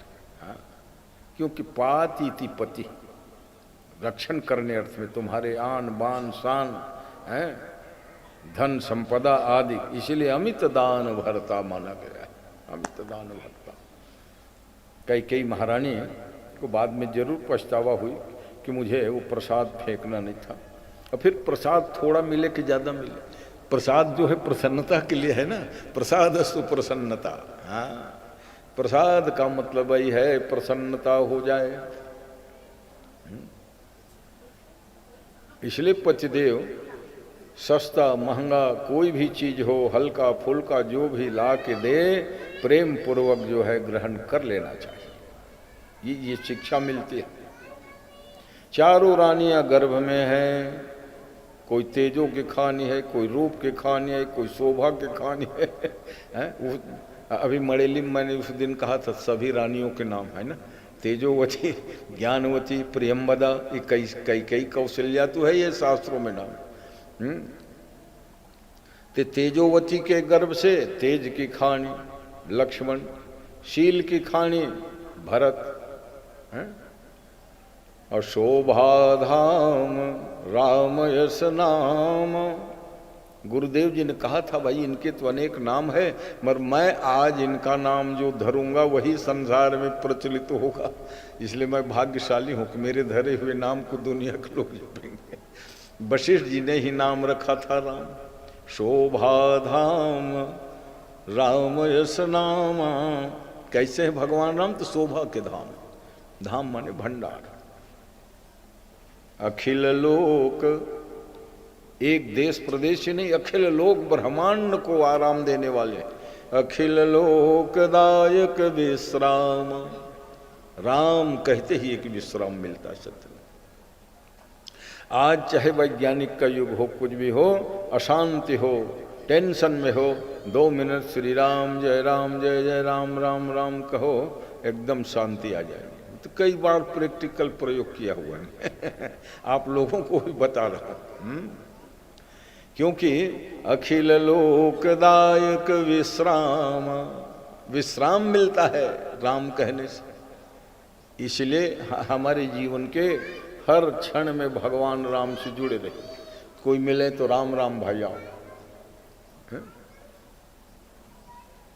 और नहीं तो राम का नाम उठते बैठते सोते जागते सब ले सकते हो। महामंत्र है ना, मंत्र भरे नहीं, महामंत्र। और सामान्य मंत्रों को देखते हो, जब अपने गुरु जी ने मंत्र दिया स्नान करो, शुद्ध धोती साड़ी पहनो, माला से जप करो, हैं। अब भगवान राम के नाम मंत्र, चाहे नहाए हो नहीं नहाए हो, कहीं आ रहे हो जा रहे हो, खेत में सिंचाई कर रहे हो, पाइप बदल रहे हो, राम राम राम राम तो भगवान कितने दयालु। महामंत्र जोई जपत महेशु, भगवान महादेव से बड़े और कौन होंगे भाई, हैं। 33 कोटि देवता में सब देवता ही कहलाते हैं। महादेव ओनली वन, भगवान शंकर के लिए महादेव। और वैसे ही देवियां अनेक है, मगर महादेवी कौन है? पार्वती ही, जगदम्बा ही महादेवी, बाकी सब देवी श्रेणी में है तो महादेव और महादेवी हाँ एक ही तत्व है। वो जगत के माता पिता भगवान शंभु भवानी कहलाते हैं। जगत मातु पितु शंभु भवानी, जगत के माता पिता। और वो जगत के माता पिता भी भगवान राम के ही नाम को जपते हैं, तो समझ लो राम तत्व कितना महान होगा। जगत के माता पिता हैं। शंकर भगवान गुरुओं के गुरु हैं, है ना। इसलिए यमाश्रितोपि वक्रोपि चंद्र सर्वत्र वंदते। चंद्रमा कलंकित है, बदनाम शुदा है, खोटा है, मगर ऐसे व्यक्ति भी अगर सदगुरु के आश्रय ले लेता है, बता रहे हैं। चंद्रमा भगवान शंकर के जब मस्तक में विराजित हो गया तो कौन उसको खोटा कहता है? सब प्रणाम करते हैं कि नहीं द्वितीय चांद देखते ही हाथ जुड़ जाता है। वो चंद्रमा जो गुरु तल्पक बना, कलंकी बना, है? देवराज इंद्र को गलत काम में सहयोग दिया मुर्गा बन के बाग दे दिया 12-1 बजे रात को, है? तो इसीलिए कहते यम आश्रितोपि, जिसके आश्रय लेने से बंदनीय बन गए चंद्रमा, वो भगवान शिव तत्व है। वंदे बोधमयम नित्यम गुरुम शंकर रूपिण, गुरुओं के गुरु भगवान शंकर जी हैं। यम आश्रितोपि वक्रोपि, वक्र चंद्रमा भी जिसके आश्रय ले लेने से चंद्र सर्वत्र वंदते, सर्वत्र वंदनीय हो गया। द्वितीय चांद हालांकि पतली से होती है, टेढ़ा रहता है। पूनम के चांद तो गोल मटोल रहता है, मगर पूनम के चांद से भी चंद्र दर्शनम पंचांगों में कब लिखा? द्वितीया के चंद्रमा को है। शुक्ल पक्ष द्वितीया को क्या लिखा? अब चंद्र दर्शनम, चंद्रमा के दर्शन। किस लिए? जो भगवान शिव का आश्रय ले लिया वो बंदनी बन गया। इसलिए अच्छे सदगुरु के जब चरणों का आश्रय मिल जाता है तो लोग वंदनीय बन जाते हैं, सबके पूजनीय बन जाते हैं। इसलिए चैत्र नवमी की बात है, शुक्ल पक्ष है ना। देवता मनुष्य सब यही चाहते थे कि राम का अवतार हो, राम का आगमन हो, है? और जब भगवान राम का आगमन होता है तो सारे संसार के लोगों को विश्राम मिलता है। बताए ना, राम ऐसा नाम है अखिल लोकदायक विश्राम। ये तो शाश्वत, जब भगवान अवतार लिए होंगे तब कितना 500 वर्षों के बाद छपरी में रहने वाले राम लला को जब पधराया गया विशाल भव्य मंदिर में, लोगों को कितनी खुशी हुई होगी, है? देश विदेश के सब लोगों, कौन ऐसा होगा जिसको है प्रसन्नता नहीं हुई होगी? सब प्रसन्नता रहता है। लोगों में कुछ मामला को लेकर मतभेद स्वाभाविक है, होते रहते हैं, मगर मतभेद वहाँ गौण है। सबके लिए अच्छा ये था कि भगवान राम का भव्य मंदिर बना। भाई कई चीज व्यवस्था के लिए, जैसे आज ही मौनी अमावस्या है, और मौनी अमावस्या में गंगा रोज बतलाता हूँ नहीं, आज 31 लाख डुबकी 60 लाख, आज अब एक शंकराचार्य जी को ही पुलिस लोगों ने रोक दिया। तो भाई अब व्यवस्था के लिए ऐसा हो गया, तो उसको तिल के ताड़ नहीं बनाना चाहिए। बट मीडिया उडिया वाले का देखे शंकराचार्य को नहीं नहाने दिए, शंकराचार्य जी बिना नहाए, ये सब करने का अब दिन नहीं। भाई ऐसा है 1 करोड़ लोगों को डुबकी लगाना है, तो पुलिस तो व्यवस्था बनाएगी कि नहीं भाई, है? अच्छा, बात यह है कि स्नान करने के लिए निर्धारित रहता है सब लोगों को, कौन अखाड़ा वाले कितने बजे नहाने जाएंगे, कौन शंकराचार्य कितने बजे जाएंगे, है ना? तो उसका पालन कीजिए आपकी सुविधा के लिए। सभी लोग एक साथ भगदड़ में कितने लोग मर जाओगे, दब जाओगे। तो यही हुआ आज के, है ना, घटना। 12 बजे जा रहे थे, अच्छा नहाने जा रहे थे तो माने रथ साज सज्जा तड़ाम तुड़ुम पुलिस ने कहा महाराज उतर चले जाइए गंगा, नहीं। तो देखो ये दायित्व शासन का और संत महात्माओं का भी होता है। खैर हम संत महात्माओं को निर्देश देने वाले होते कौन है, हम तो बहुत हाँ, मगर ये गौरव जरूर है कि मैं धर्म सम्राट जी के एक कृपा पात्र शिष्य हूँ, हैं, जिन्होंने अपने जीवन काल में कभी विवाद नहीं होने दिया। दंडी वाले अखाड़ा वाले सब जो है, और स्वामी करपाती जी ने कभी नहीं कहा कि मैं जुलूस के साथ जाऊंगा या मेरे में भीड़ रहेगी। वो ऐसे चुपचाप जाके डुबकी लगा ले, कोई जानबे नहीं करे आके देखें तो पूजा में बैठे। तो उसके लिए यही जो है आज ये मैं पहले नहाऊंगा, मैं तो आखिर क्या कर रहे हैं। महापुरुष लोगों को ये सब बात ध्यान में रखना चाहिए। ऐसा है बहुत बड़ी भीड़ है और सबके सामने आप निर्धारित समय में, अब कोई कहे कि नहीं मैं 12 बजे नहाऊंगा रात को, क्यों 12 बजे नहाऊंगा? कुंभ में भगदड़ हुआ था, मालूम है कि नहीं है? नहाने के पहले ही सब घाट में जाके डेरा डाले पड़े रहते हैं, सोए रहते हैं। उस में भगदड़ हो गए, दब गए 40-50 लोग। तो ऐसा है, व्यवस्था को बनाए रखे। सनातन धर्म महान है सज्जनों, और विश्व में ये सनातन संस्कृति ही ऐसी है।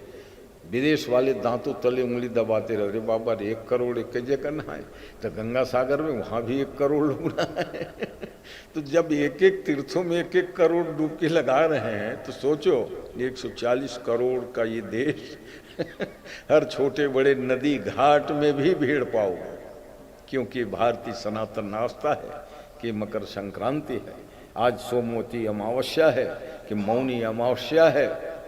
तो इसलिए मेरा भारत महान है सज्जन।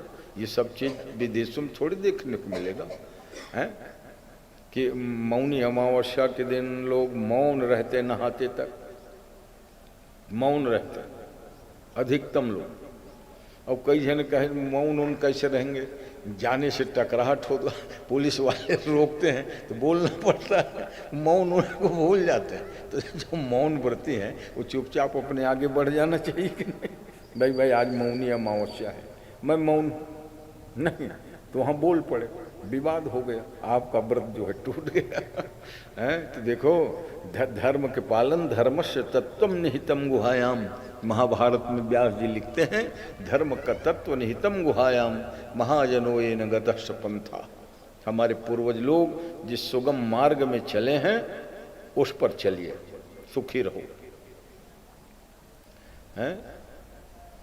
इसीलिए गोस्वामी जी ने कहा कि ये राम के चरित्र में पहले थोड़ी गा रहा हूँ, अरे मेरे पहले हजारों लाखों लोगों ने गाया। मुनि न प्रथम हरि कीरति गाई, और त्यही मग चलत सुगम मोहि भाई। किसी बनाए हुए रास्ता में चलते हो ना बड़ा आराम मिलता है। राजपथ, राष्ट्रीय पथ सब बने हैं धड़ल्ले से, 100 नंबर में गाड़ी दौड़ा रहे हैं। अब तुम अपने रोड बना के चलोगे तो एक तो रोड ही नहीं बना पाओगे और रोड बनाओगे तो उबड़ खाबड़ होगा, क्योंकि हमारे साधन सीमित है भाई सरकार राष्ट्रीय राजमार्ग बनाई है तो हमारे आपकी सुविधा के लिए। तो गोस्वामी जी ने कहा चरित्र मैं पहले बार थोड़ी गा रहा हूँ, मुझसे पहले अनेक ऋषि मुनियों ने गाया। मुनि ने प्रथम हरि कीरति गाई, और त्यही मग चलत सुगम मोहि भाई।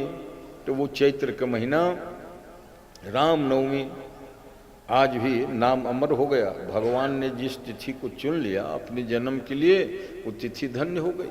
भगवान कृष्ण ने भादो अष्टमी को चुना, कल आप कथा सुनोगे तो जन्माष्टमी धन्य हो गई। जिस नवमी को राम जी ने चुन लिया कि मेरे को नवमी को जन्म लेना है, तो नवमी भौमवार मधुमासा, मधुमास चैत्र का एक नाम है पर्यायवाची, और शुक्ल पक्ष यह चरित प्रकाश। और इसीलिए ठीक मध्याह्नकालीन वेला थी। अच्छा, 1 घंटा पहले सभी रानियां कौशल्या दीदी से मिलने आई थी। सुमित्रा कैकेयी आ गई। तो उस दिन कुछ लक्षण ही नहीं था कि प्रसव पीड़ा हो रही है कि कुछ। अरे भाई 2-4 घंटा पहले माताओं को जना जाता है कि है प्रसव की वेदना। मगर उस दिन कौशल्या खूब माने बातचीत करी। कहा मन नहीं लगता रे। सुमित्रा कहे क्यों दीदी, भोजन उजन बहुत देर में बनता है। कब भोजन बनाने की इच्छा ही नहीं होती ना। अब जिसके गर्भ में परमात्मा बैठे हैं वो का खाने पीने की बात करेगा, उसको भजन ही सूझेगा। इसलिए सुमित्रा जो है ना 15 दिन पहले से ही अपना डेरा डंडी कौशल्या भवन में ले आई थी। मैं भोजन बनाऊंगी दीदी। क्यों कि राजा साहब कौशल्या के ही महल में भोजन करते थे। अब भला बताओ, उनकी कई रानियां थी, वो भोजन कर सकते थे कि नहीं? कि कश्मीर से आई है वो बढ़िया भोजन बनाती होगी कि बिहार की, मगर छत्तीसगढ़ की माताओं से बढ़िया भोजन कोई बना ही नहीं सकते। इसलिए महाराज दशरथ से कौशल्या भवन में ही भोजन करते थे। आज भी देखते हो कौशल्या भवन है कि नहीं, गौरव को गादा है। कनक भवन भी अलग, कौशल्या भवन अलग है। माता कौशल्या के ही नाम से है। तो आपने गौरव को समझना चाहिए। जिसे राम भगवान की जन्मभूमि अयोध्या में कौशल्या भवन का अपना अपना अलग महत्व है। हाँ, कनक भवन को तो कई बनवाई थी, अपने बड़े बेटा को मुंह दिखाओ नहीं दूंगी। कनक उनक तो अब नहीं है, सब सोना उनक तो ढो दिए थे, सब तोड़े फोड़े। तो ईंट पत्थर का भवन जरूर, मगर कनक भवन है, बढ़िया है। अभी अब सब नए निर्माण में सब चमक जाएगा, और नहीं चमका होगा तो उसको बनाना चाहिए कि कौशल्या भवन, कनक भवन, ये सब गौरव है। अयोध्या की पहचान क्या है? यही पहचान है। इसलिए नवमी तिथि के मध्य काल में भगवान प्रकट हुए, और जब भगवान प्रकट होते हैं तो देवता ऋषि मुनि सब प्रसन्न हो जाते हैं। आकाश से फूलों की वर्षा हो रही, शीतल मंद सुगंध वायु बह रही, नदियों का जल निर्मल हो जाता है, क्योंकि भगवान के अवतार के यही है। और इसीलिए भगवान का जन्म हुआ नहीं लिखे, भय प्रगट कृपाला दीन दयाल। आज भी भक्त लोग वो बहुत प्रसिद्ध भजन है, क्योंकि अयोध्या में राम जी प्रगट भय, अवध में आनंद भयो। क्या आनंद हो रहा है? राम जी भरे नहीं, थोड़ी थोड़ी देर के बाद में कई सुता सुमित्रा दो, और सुंदर सुत जनमत भई ओ। कुछ लोग कहते हैं कि 2 जने लड़का किस रानी के है? सुमित्रा के, सीधी सी बात है। कैकेयी के तो मात्र भरतलाल जी, कई सुता सुमित्रा दो। ओ का मतलब वो लोग भी अपने बालक को जन्म दिए। अब वहाँ एक के जगह चौगुना आनंद है। अयोध्या वासियों ने ऐसा उत्सव मनाया कि भगवान सूर्य का रास्ता रुक गया। मांस दिवस कर दिवस भाव मरम न जाने को। अब भला बताओ, एक दिन महीना दिन के बराबर इतना बड़ा हो जाए, और लोग समझते नहीं थे आज शाम कैसे नहीं हो रही जी, कई घंटा हो गए, शाम कैसे हो। 12 बजे के भगवान अवतार हुआ तो सूर्य भगवान अपने रथ सहित चुप खड़ा हो गया एक जगह, रथ समेत रवि था क्यों निशा कौन विधि हो। अरे भाई, दिवाकर भगवान के जाने से निशाकर आते हैं। दिवाकर माने सूर्य, सूर्य जब अस्त होता है तब चंद्रमा माने निशाकर, रात्रि का आगमन होता है। ऐसे समय में प्रभु मिलन आई जनुराती, नामकरण हुआ है। और नामकरण में देखो क्या सुंदर क्रम, पहले राम जी का शोभा धाम रामस नाम, फिर कहा विश्व भरण पोषण कर जोई, भरत इसलिए नाम है, और उसके बाद शत्रुघ्न का ही नामकरण कर दिया, जाके सुमरन तेरी पुनासा, और नाम शत्रुघ्न वेद प्रकाश। अच्छा, अग्रवाल बंधु लोग हैं इस गांव के, है ना? ठीक है, आइए। तो सज्जनों ध्यान दीजिएगा, बहुत कम समय में ज़्यादा कथा हो सके, और राम भगवान के चरित्र के बाद में आज आरती होगी, क्योंकि चतुर्थ दिवस मर्यादा पुरुषोत्तम राम की कथा तक है। लीला पुरुषोत्तम पुष्टि पुरुषोत्तम भगवान का अवतार तो कल होने वाला है। तो कहते हैं नामकरण हो गया, और नामकरण के बाद फिर चलता है सब 16 संस्कार जो होते हैं। 5 महीना में अन्नप्राशन है। अच्छा, निष्क्रमण आदि तो 21 दिन शुरू हो जाता है। प्रसूति घर से निकालते हैं, उसको क्या कहते हैं? निष्क्रमण संस्कार। एक जगह से दूसरे जगह 21 दिन बिना नहीं हटाते बच्चे को, निष्क्रमण हुआ। फिर अन्नप्राशन हुआ 5 महीना में, और साल भर के जब बालक हो जाए तो क्या करना? चूड़ाकरण, जिसको छत्तीसगढ़ में वो झालर उतारना कहते, मुंडन होना। अच्छा, कई लोग क्या करते हैं, छठी के दिन ही मुंडन करा देते हैं, गर्भ के बाल जो है शुद्ध, चल मुड़वा दे। मगर सही बात ये है कि साल भर में मुंडन कराओ। झालर भी उतारने कहे ना, तो लोग कहते साल भर में नहीं हो पाता, 3 साल 5 साल लगा देते हैं, उनके बाल बढ़े हुए रहते हैं। और मुंडन संस्कार में अक्सर लोग क्या करते हैं, माई चोटी भी नहीं रखते, पूरा शिखा कटा देते हैं। मुंडन संस्कार में शिखा रहना चाहिए भाई। माई चोटी के बिना काम कैसे बनेगा? तो लोग कहते हैं माई चोटी बाद में रखेंगे, जब कटिंग वुटिंग होगा तो नहीं, वो उसी बाल के ही जो गर्भस्थ बाल है वही माई चोटी की शिखा रहना चाहिए। ये सब शास्त्र के वचन है।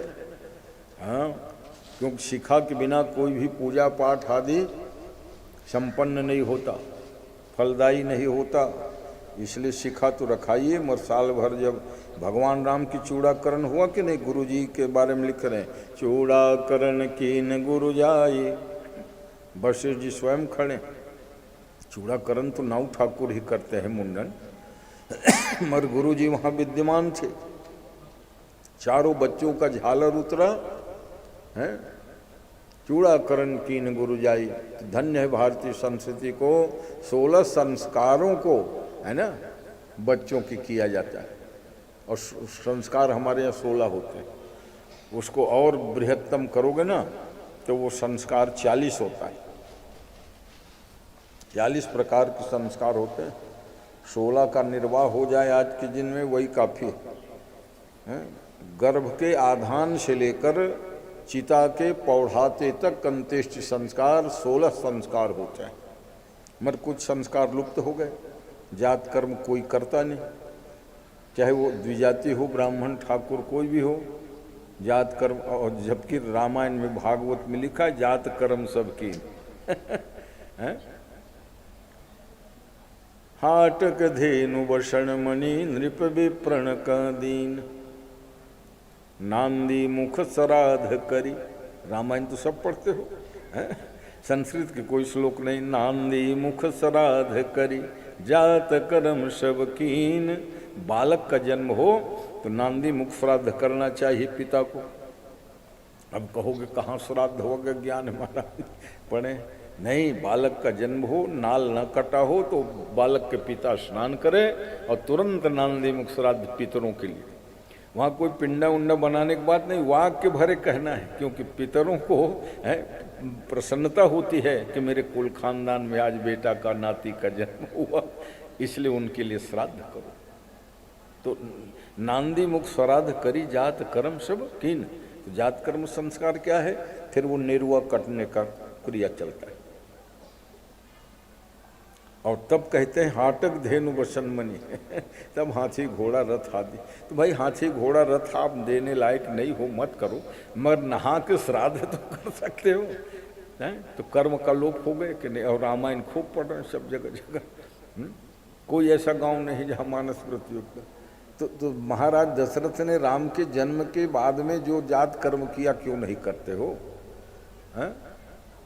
कहा महाराज आप ही लोग नहीं करते तो हम कहाँ करेंगे?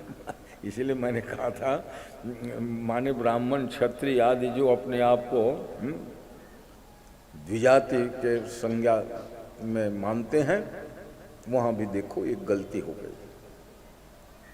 तो अपने संस्कारों को फिर से याद कीजिए। 16 संस्कार होता है और 16 संस्कारों को बहुत उत्साह से मनाया करिए, हैं? तो जब बहु बेटियां गर्भवती होते हैं 8वां महीना तो सीमंत जरूर मनाएंगे। सधौरी कब होगा महाराज? पुंसवन कब होगा महाराज? हैं? ये बताइए कि बच्चों का अक्षरारंभ हो, वेदारंभ हो, चूड़ाकरण हो, यज्ञोपवीत संस्कार हो, और तब फिर वो संस्कार समावर्तन संस्कार, यूनिवर्सिटी से पढ़ के निकलने के दिन को समावर्तन कहते हैं। दीक्षांत समारोह जिसको कहते हैं, ये सब होना चाहिए। उससे क्या होगा? बच्चों में अद्भुत जो है बुद्धि का, ज्ञान का, विवेक का विकास होगा। संस्कारों को त्यागने से ना सब संस्कार भ्रष्ट हो जाएंगे। इसलिए याद रखिए, बुजुर्ग बच्चों को बतावें कि ये सब काम करना चाहिए। क्योंकि मशीन से सौदा होने लगेगा उस दिन तो कोई सवाल ही नहीं उठता कपाल क्रिया क्या होती जानेंगे, हैं? नहीं तो सौदा होता है तो लोटा भर शुद्ध घी और पुत्र जो है कपाल क्रिया करता है उनके सदगति के लिए। फिर सब लुप्त तो हो जाएगा ना। मशीन में जला दिए है सिकुड़ के सब मांस के लोथड़ा होगा, अब वो क्या क्रिया कर्म होगा? सौदा है। तो सज्जनों, मैं ये कह रहा था ये जो 16 संस्कार हमारे सनातन धर्मी हिंदुओं के हैं उनको बताइए एक दूसरे को। पिंडदान कैसे होता है, 16 कैसे होता है, ये बताइए महाराज। इसीलिए रामायण पढ़ो, भागवत पढ़ो, सत्संग करो, क्योंकि बिना सत्संग के विवेक होता नहीं। अब भाई आदमी अकेला कितना पढ़ेगा तो खूब पढ़ लोगे तो इन सब सनातन धर्म के ज्ञान नहीं होगा। इसलिए जब सुनते हो ना तब लगता है हाँ ये तो ठीक है। अच्छा, पढ़े हुए बात को भूल सकते हो, सुने रहोगे ना तो हाँ महाराज ने ऐसा कहा था, हैं? बहुश्रुत कई बातें जो है सुनते ही याद हो जाता है कि नहीं, और पढ़ने के बाद याद नहीं होता। इसलिए बहुश्रुत प्राचीन समय में हमारे सब विद्यार्थी गुरुजी बोलें और उसको सब कंठस्थ हो जाए। बहुश्रुत हमारे गुरुदेव धर्म सम्राट जब गो हत्या उसमें जेल डाल दिया गया तो कहा स्वामी जी क्या सेवा करें? तो कहा कम्युनिस्टों के ग्रंथ लाओ, मार्क्सवाद को लाओ वो 4 दिन में पढ़ के हैं? तो वो जेलर लोग कहे स्वामी जी पढ़ डाले पूरा? हाँ पढ़ डाले। क्योंकि तो हम एक बार पढ़ते हैं सब याद हो जाता है बच्चे हैं? विवेकानंद जी, स्वामी करपात्री जी वो बार बार थोड़े पढ़ते घोंकते रहते थे, हैं? उस दिन बताया था विवेकानंद ने पुस्तकालय से 10 पुस्तक ली और तीसरे दिन वापस कर दिया। पुस्तकालय अध्यक्ष ने कहा स्वामी जी पढ़ लिए? कहा सब पढ़ लिया बेटा, 10 पुस्तक पढ़ ली? हाँ पूछूं? पूछ ले। 135 पृष्ठ में क्या लिखा है प्रथम अध्याय के, बता दिया। तो ये प्रतिभा होती थी सज्जनों जब संयम नियम ब्रह्मचर्य पूर्वक विद्यार्थी अध्ययन करता था तो गुरुकुल में वहाँ लिखने उखने का बस सुनते ही याद हो जाता था। अब कई बार के उससे याद नहीं होता तो लिखाने की प्रक्रिया चली, नोट करो भाई, ये चला। क्योंकि कैपेसिटी जो है ना ग्रहण करने की क्षमता कम होने लगी। अभी भी कई ऐसे हैं विद्वान, है ना, जो एक बार सुनते हैं जल्दी याद हो जाता है। वो क्षमता तो भगवत कृपा साध्य है ना, है? तो सज्जनों इसीलिए वो कम्युनिस्ट की पुस्तकों के आधार पर फिर पुस्तक लिखा स्वामी जी ने, मार्क्सवाद और रामराज्य। अच्छा देखो, जिसकी आलोचना करे बहुत सम्मानपूर्वक, दूसरे लोग तो आलोचना में निंदा करते, महात्मा कार्ल मार्क्स कहते हैं, ये स्वामी जी लिखते हैं। कार्ल मार्क्स का कथन ये है कि समाजवाद आना चाहिए, मगर नहीं, न पूंजीवाद ठीक है, न साम्राज्यवाद ठीक है, न समाजवाद ठीक है। ठीक क्या है तो राम राज्य वाला ही ठीक है। वो फिर अपना सिद्ध करते थे। इतनी मोटी पुस्तक 1000 पृष्ठ के है, लिख के रख दिए 15 दिन में। क्योंकि जब तक मैं नहीं पढ़ूंगा मार्क्सवाद को तो कैसे जानकारी हो। इसलिए जब जेल हुआ ना तो लाओ पुस्तक लाओ उन लोगों को। अद्भुत क्षमता थी। एक बार किसी भगत ने, ये जो रजनीश बेचारा खो गए, आचार्य रजनीश प्रोफेसर थे कॉलेज के दर्शन शास्त्र के, और कुछ दिन रायपुर में भी रहे, बाद में जबलपुर गए ना तहाँ वो। तो तर्क शक्ति अच्छी थी, दर्शन के प्रोफेसर थे, और जब वो चारों तरफ उनकी वाहवाही होने लगी तो अभिमान हो गया, और अभिमान में आके अपने तर्क शक्ति के द्वारा लिखा, समाधि के लिए कोई जप तप नहीं करना, संभोग से ही समाधि लग जाती है। ये नालायक लिखा है। और उसको सब पढ़े मगर किसी की हिम्मत नहीं खंडन कर दे रजनीश को। तो गुरुजी के पास लिए एक जन कहा, गुरुजी देखो तो ये रजनीश कहता है संभोग से समाधि लगते, आप खंडन कर देते। तो कहा तुम लोग क्या करते, खाली भात खाने के लिए सब बने। डांटे उठे, कहा रख दो पुस्तक रख दो। और उसके बाद हेडिंग नहीं बदला, क्या शब्द भरे जोड़ा, क्या संभोग से समाधि। स्वामी जी ने लिखा उस पुस्तक, क्या संभोग से समाधि। अगर संभोग से समाधि लगती तो किसी को ध्यान ज्ञान योग करने क्या जरूरत है नालायक। हाँ, संभोग से समाधि कब लगती है, जब संभोग ज़्यादा करोगे तो विषयासक्त होने से जल्दी मर जाओगे, और मर जाओगे तुम्हारी समाधि लोग बनवा देंगे। पुस्तक बहुत दिन से रखा भी था मैं पुस्तक गुरुदेव जी के, उनके प्रत्येक फिर चैप्टर, क्योंकि वो आपात रमनी बोलते थे रजनीश का है? उदाहरण देते थे, जैसे लोग विचित्र हैं, यहाँ पेशाब करना मना है, तुम लिख दोगे तो लोग जानबूझ के वहाँ पेशाब करेंगे। तो सुनने में जरूर लगेगी ठीक बोलता है, मगर ठीक होता नहीं था, समझे।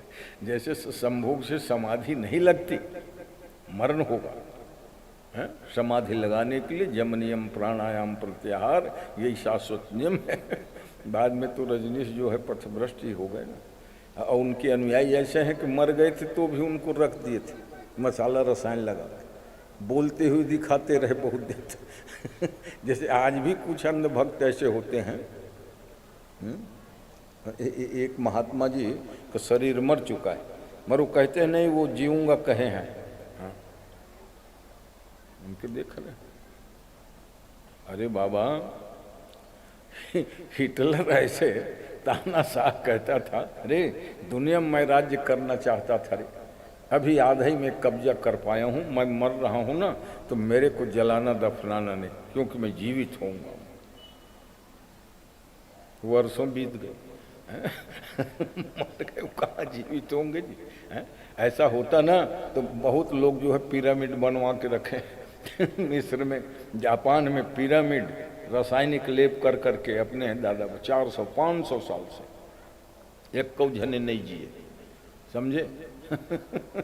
चाहे कितनों विज्ञान, तो हमारे जो वेद शास्त्र है सम्मत बात है, मृत हो गया, डेड बॉडी हो गया, इसीलिए उसको पंचतत्व में विलीन करने का विधान है। और रख के क्या करोगे, कितने गांजोगे बताओ हैं। और उसको क्या कहते हैं, मम्मी मम्मी बना के, इसीलिए निरंजन देवती घोर विरोध करे। माँ को मम्मी कहते रहे तुम लोग, मम्मी किसको कहते हैं, वो डेड बॉडी को रासायनिक लेप करके रखे। और पिताजी को कहते हैं डैड, डैडी। डैड किसको कहते हैं, मरे हुए।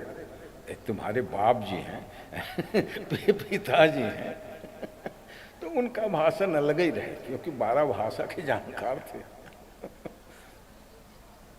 धारा प्रवाह माने अंग्रेजी बोलवा लो। एक बार धारा प्रवाह संस्कृत बोलवा लो, क्या माने प्रतिभा है, भगवान की कृपा है लोगों में, है कि नहीं, एक से जिनके सामने हम लोग तो कुछ है ही नहीं। इसलिए इस संसार में एक से एक विलक्षण प्रतिभा के धनी है, विलक्षण कला में निष्णात कलाकार हैं। भगवान के यह अति विचित्र संसार की रचना है। सारे संस्कार होते गए, अब गुरु गृह गए, नंबर आया विद्या दिन पढ़न रघुराई। राम लक्ष्मण भरत शत्रुघ्न चारों भाई पढ़ने गए। महाराज दशरथ कह सकते थे गुरुजी आग पढ़ा दिया करो ना, चार ही जने तो हैं। कहा नहीं, गुरुकुल में जाना चाहिए, गुरुकुल का मुख देखेंगे ना तो विद्यार्थी की प्रतिभा निखरती है। और फिर गुरुकुल में जाएंगे, साफ सफाई करेंगे, झाड़ू लगाएंगे, कोई काम में संकोच नहीं होगा, चाहे राजकुमार हो कि मजदूर के लड़का। और प्राचीन भारत में शिक्षा में समानता थी, राजा के बेटा भी वहीं पढ़े जहाँ एक गरीब मजदूर का भी बच्चा पढ़ता था। ये द्वापर तक के चली व्यवस्था। कृष्ण भगवान जिस विद्यालय में पढ़े उसी गुरुकुल में सुदामा ऐसे गरीब ब्राह्मण बालक पढ़े। आज वो स्थिति बदल गई, कॉन्वेंट में जो 30,000 देगा 50,000 देगा वो पढ़ेगा, जो नहीं देगा वो बेचारे कॉन्वेंट में पढ़ेंगे। उनके लिए फिर सरकारी स्कूल है। कहते बाहर तो सरकारी को तुम इतना गिरा के क्यों रख दियो भाई, हैं? जो वहाँ कोई पढ़ाना नहीं चाहता। वो लोग कहते हैं कि जितने विधायक सांसद और कलेक्टर लोग हैं वो अपने बेटों को सरकारी में पढ़ाओ। तो बेमित्र में कलेक्टर आया 6-7 साल पहले, वो अपने बेटे को ना सरकारी स्कूल में ही भर्ती की। हाँ, कह लो मैं भर्ती करता हूँ भाई, नहीं तो आरोप लगाते हो IAS अधिकारी लोग कॉन्वेंट में पढ़ा रहे हैं। तो ठीक था, आदर था, मगर एक जने किया बेचारा, बाकी सब कहे कर दो भैया तुम भले भर्ती करो अपने लड़के को, हम नहीं करेंगे। हैं? प्राचीन समय में जिस गुरुकुल में चक्रवर्ती सम्राट का बेटा पढ़ रहा है वहाँ सुमंत्र आदि मंत्री के भी बेटा पढ़ रहे हैं, गरीब ब्राह्मण के भी बेटा पढ़ रहे हैं। ऐसा जो है निष्पक्ष विद्या की व्यवस्था थी गुरुकुलों में। हाँ, ये तो बाद में अब भेद बढ़ते गए। लॉर्ड माउंटबेटन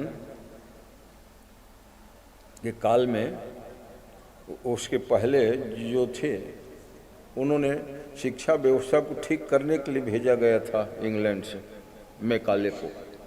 क्या नाम था उसका? Lord Macaulay. ब्रिटिश गवर्नमेंट ने कहा तुम भारत को तोड़ने के लिए ऐसे शिक्षा को, वो उनके ही सब करामात है जो गुरुकुल सब बंद हुआ, स्कूल कॉलेज आदि जो सिस्टम बनाया ना, लॉर्ड मैकाले बहुत प्रसिद्ध था शिक्षा भी। और जब वो गया ना तो बहुत इनाम भी दिया उसको ब्रिटिश गवर्नमेंट ने, अच्छा काम किए। 200 साल में हम लोग नहीं किए थे ना, किसी हिंदू को ईसाई नहीं बना पाए, अब सबको तुमने बनवा दिया रे शिक्षा के द्वारा। ऐसा कह के उनको बहुत इनाम दिए थे। रहन सहन बदल गए, वेशभूषा बदल गए। पहले माने बारिस्टर भी होते थे तो धोती कुर्ता पहनते थे। जवाहरलाल नेहरू बाप मोतीलाल बैरिस्टर नंबर 1 है ना, देखे उनके ड्रेस वेशभूषा। कौन वकालत नहीं करती? जयप्रकाश नारायण वकील ही थे। हैं? ये जो पूर्व राष्ट्रपति थे सब वकील ही थे शुरू में। डॉक्टर राधाकृष्णन धोती पगड़ी में ही रहे। मगर मैकाले का जब प्रभाव चढ़ा ना तो सब बदल गया। रहन सहन खान पान, बैठ के खाने से पाचन तंत्र ठीक रहता है, मन प्रसन्न रहता है, ये लिख रहे हैं ऋषि मुनि वेदों में। और मैकाले ने कहा नहीं, खड़े खड़े खाओ, जूता मोजा लगे रहने दो, बफे सिस्टम लागू कर दिया। अब जब टेस्ट परीक्षण कराया गया, खड़े खड़े खाते हैं, जूता पहने खाते हैं, उनको देखो, और जो हाथ पांव धो के पालथी मार के खाते हैं उनका टेस्ट करो। तो 10 प्रकार का टेस्ट कराया गया, 100 आदमी चुने गए। तो जो जूता पहन के खड़े खड़े खाए 100 में 90 बीमार निकले। और जो बैठ के भगवान को भोग लगा के खाए वो 100 में 5 ही बीमार, 95 स्वस्थ निकले। लोगों की आंखें खुल गई। इसलिए वैज्ञानिकों ने कहना शुरू किया कि भगवान को भोग लगा के खाया करो, तुम्हारी निवेदित भोजन करें। क्योंकि भगवान को भोग लगाने से ना प्रसाद बन जाता है, और जब प्रसाद बन जाता है तो अन्न के सारे दोष दूर हो जाते हैं।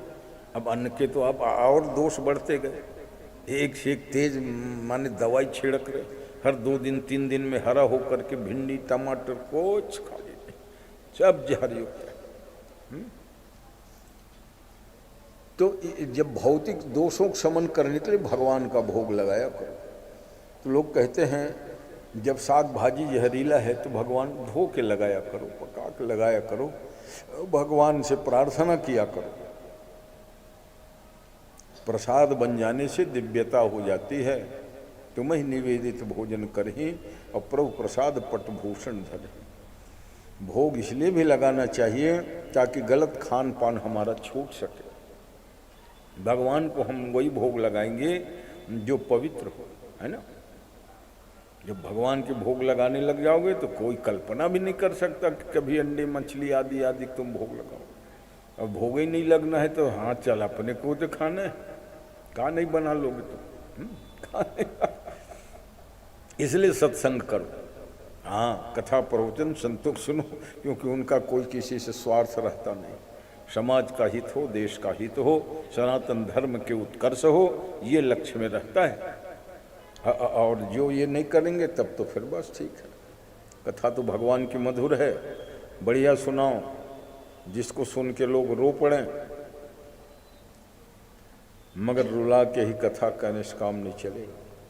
सनातन धर्म के ह्रास होने से ये देश भी एक दिन नहीं रहेगा, और जब देश सुरक्षित नहीं रहेगा तो हम आप कहाँ सुरक्षित रह पाएंगे। इसलिए भारत के भारतीय बंधुओं, चाहे आप किसी संप्रदाय के हो, किसी जाति के हो, भगवान का खूब भजन करके सदाचार के नियमों का पालन करिए। कि आचार है प्रथमो धर्म, सदाचार ही सबसे प्रथम धर्म है। सदाचार के पालन कर लोगे ना तो अन्य धर्म का निर्वाह हो जाएगा। अब आचरण भ्रष्ट होगा तुम कुछ नहीं कर पाओगे। अनाचार में पढ़ने, रावण बहुत बड़ा विद्वान था, ज्ञानी था, सूर्य सूर्य त्रिकाल संध्या करे, हवन करे, मगर जब बिगड़ गया तो साफ कह रहा है वो हो ही है भजन न तामस दे। अब मुझसे भजन उजन नहीं हो, क्यों नहीं होगा भाई? तुम इतने बड़े ज्ञानी विद्वान हो, अपना सिर काट काट के तपस्या कर दिए, कोई अपना सिर काट के चढ़ाने वाला नहीं है। तुम ओनली वन व्यक्ति थे। मैं कहा नहीं होगा अब भाई, नहीं होगा। क्यों नहीं होगा? भोगों को भोगने से बुद्धि बिगड़ गई। तो भोगों ने भुगता वही में भुगता, नहीं तो वही रावण है ना, जो भगवान शंकर को प्रसन्न कर दिया, सिर चढ़ा दिया। शंकर भगवान खुश हो गए, मांग रहे क्या चाहिए? लंका दे दीजिए मेरे को। सोने की लंका ही मांग ले। तो 10 मस्तक के बदले में शंकर भगवान ने रावण को दिया, वही प्रॉपर्टी, वही संपदा को भगवान राम ने विभीषण को फ्री में दे दिया। सकुचि दीन रघुनाथ, ये दिखाया भगवान की उदारता। तो हम ये कहते हैं सदाचार को अपने जीवन में बना के रखिए। सदाचार रहोगे ना तो सब जगह आपका हित होगा, कल्याण होगा। अनाचार दुराचार किसी भी व्यक्ति के लिए उचित नहीं है ना। कोई भी करेगा उसको तो निंदा होगी ही, विनाश होगा ही। इसलिए अनाचार दुराचार से बचाना प्रभु, ये भगवान से प्रार्थना किया करो। अरे भाई मनुष्य जन्म लिया हूँ, सुंदर भक्ति ज्ञान वैराग्य युक्त मेरा जीवन हो, सदाचार पूर्वक सात्विक जीवन यापन करूँ मैं, हैं? आपका मंगलमय नाम लिया करूँ। तो भगवान से जब प्रार्थना करोगे ना तो ये क्षमता आती जाएगी। और नहीं तो बड़े बड़े लोग भटक जाते हैं। ऐसा नहीं है कि पढ़े लिखे होने से सब आ ही जाएगा। रावण वेदों पर भाष्य लिखा था, छोटे मोटे ग्रंथों में, टीकाकार वेदों के हैं, और शिव तांडव स्तोत्र जो रचना किए थे, आज भी पढ़ के लोग गदगद होते हैं। जटाटवी गलज्व प्रवाह पावित चले, क्या माने शब्द क्रम है उसका। शंकर भगवान खुश हो गए, अच्छा बनाए हो रे, उसी शैली में जैसे मैं तांडव नाचता हूँ नृत्य ना, वैसे ही है। सुरच्छिदम पुरच्छिदम भवच्छिदम मखच्छिदम। वाह वाह बेटा, अच्छा ज्ञान है। तो रावण कहे प्रसन्न है गुरु जी, तो चल लंका में रहना करके कैलाश ही उठा लिए। कैलाश उठाए, डिगने लगा तो भगवान ने कहा कर क्या कर रहे हो रे रावण? मैं आपको ले जाना चाहता हूँ गुरु जी, रोज शिव तांडव सुनाऊंगा ना, मेरे लंका में रहोगे। भगवान शंकर कहे बड़ा गड़बड़ होगा, कैलाश मेरा दिव्य धाम शिव से रहित हो जाएगा, दुनिया के लोग आएंगे कैलाश में शिव जी से मिलने, कहाँ गायब हो गए। दबाया अंगूठे से, जोर से अंगूठे से दबाया, हाथ जो है चिपक गया। रोने लगा रावण का, रो मत, गाओ, तुम विद्वान हो। तब उन्होंने शिव तांडव बनाया और कहे बेटा तू ले जाने की जिद मत कर। कहा क्यों? भाई तुम मेरे को लंका ले जाओगे तो लंकेश्वर कौन कहेगा बताओ? लंकेश्वर तो मेरे को मानना पड़ेगा तुमको। रावण कहे यही बात नहीं होगा गुरुजी, लंकेश्वर मैं ही रहूं। अरे तू रहेगा कैसे भाई? जब अपने से बड़े कोई आते हैं, है ना, तो उनको ईश्वर और मालिक माना जाता है। घर में जो बड़े होते हैं वो ईश्वर मालिक बनते हैं। जब लंका में मैं जाऊंगा तो मैं तेरे गुरु लगता हूँ, तेरे भगवान भी लगता हूँ, तू मेरी रोज पूजा करता है, लंकेश्वर मैं कहलाऊंगा। और नहीं ले जाऊंगा तो लंकेश्वर तू बने रहना। रावण ने कहा तो नहीं ले जाऊंगा, ठीक है। मगर पूजा कराने के लिए रोज आ जाना गुरुजी। इसलिए शंकर भगवान रोज जाके कहते थे ले रे रावण मैं आ गया, पूजा कर ले। क्या माने वैभव था तपस्या। वेद पढ़े विधि शंभु शभीत, पूजावन रावण के घर आवे। दुनिया कैलाश में जाके शिव पूजा करते हैं, मर शिव जी लंका में आ गए, पूजा कर ले रहे, आ गए। और क्या रुतबा, जब मन हो ना तो तुरंत पूजा करें। थोड़ा रुकिए गुरुजी, मैं अमुक काम कर लूँ। वाह भाई, भगवान शंकर को प्रतीक्षा करनी पड़ती थी कि ये जजमान मेरा पूजा कब करेगा। मगर एक भगवान के विमुख होने से वो पावर कहाँ गया, है ना। रामते बाम भयो सब बाम, नहीं तो सृष्टिकर्ता ब्रह्मा वेद पढ़ते थे, पुरोहितिक काम करे रावण के घर। और शंकर भगवान पूजावन रावण के घर जावे। मगर भगवान के विमुख होने से कहाँ गया वो ऐश्वर्य प्रभाव प्रताप, सब धूल में मिल गया सज्जनों। इसलिए सर्वतो भावेन भगवान की आराधना पूजन करना चाहिए। अहंकार जो है ना किसी के लिए खतरनाक है। रावण को और किसी ने नहीं मारा, उनके अहंकार ने मारा। वो साफ कहता था राम ने थोड़े मेरे को मारा है, न सीता के हरण किया हूं मैं इसलिए मैं मरा हूं, इसलिए भी नहीं मरा हूं कि मैं दुनिया के लोगों को सताऊं। मरा हूं अपने अहंकार कारण। भाई को लात मार दिया, चल भाग यहाँ से, ज्ञान बताता है। और विभीषण जाके सारा रहस्य बता दिया, मेरे नाभि में अमृत कुंड है। अगर विभीषण को नहीं मारा भगाता होता तो अपने भाई बंधु बिरादरी को ना कभी उपेक्षा नहीं कर, निकालना नहीं। हाँ कौन ऐसा है, वो मरते समय भी दुनिया की आंखें खोल दिया। कहा सुनो, भगवान राम से ही कहा, और राम नहीं कहे बड़े तापस जी आप ये मत सोचना कि मैंने मारा हूँ रावण को। मैं इसलिए मरा हूँ क्योंकि आपके भाई आपके साथ खड़ा है, और मेरा भाई मेरे साथ नहीं आपके साथ ही खड़ा है। इसलिए मरा हूँ। तो अब देखो, इसलिए अपना परिवार बंधु बांधव अपने ही होते हैं, भले ही कई खुरापाती होते हैं, कई समर्थन नहीं करते, सपोर्ट नहीं करते, मगर अपने रहने दो, भगाओ मत। रावण ने कहा कि मेरे जीवन की वही गलती जो उसको लात मार के भगा दे, चल भाग, नीति बतलाता है, यही मेरा अहंकार है। अगर विभीषण मेरे पक्ष में होता तो मेरे नाभि में अमृत कुंड है, राम जी को कैसे पता चलता? ये रहस्य बता दिया, इसलिए आज मेरे को मरना पड़ा। इसलिए अपने भाई का ना बंधु विरोध नहीं होना चाहिए। कल ही मैं कह रहा था भाई भाई चाहे 5 भाई 6 भाई हो, मगर रसोई एक जगह बने, बहुत आनंद आएगा।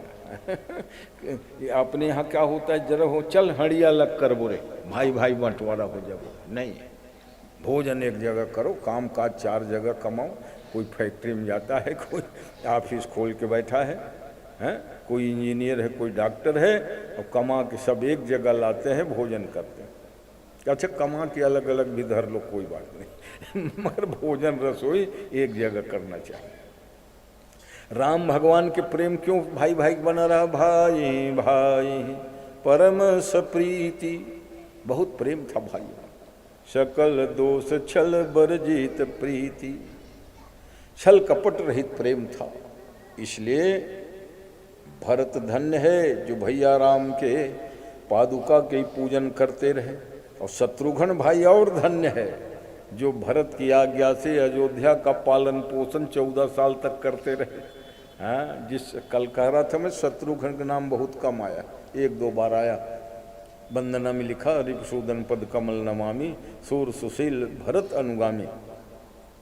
और दूसरे बार शत्रुघ्न चर्चा कहाँ हुई, मंथरा सज धज के आई है, तो शत्रुघ्न ने उसकी चोटी पकड़ खूब घसीटा और हुमक लात तक कुबर मारा, 1 लात मारे उसके कुबर पीठ में।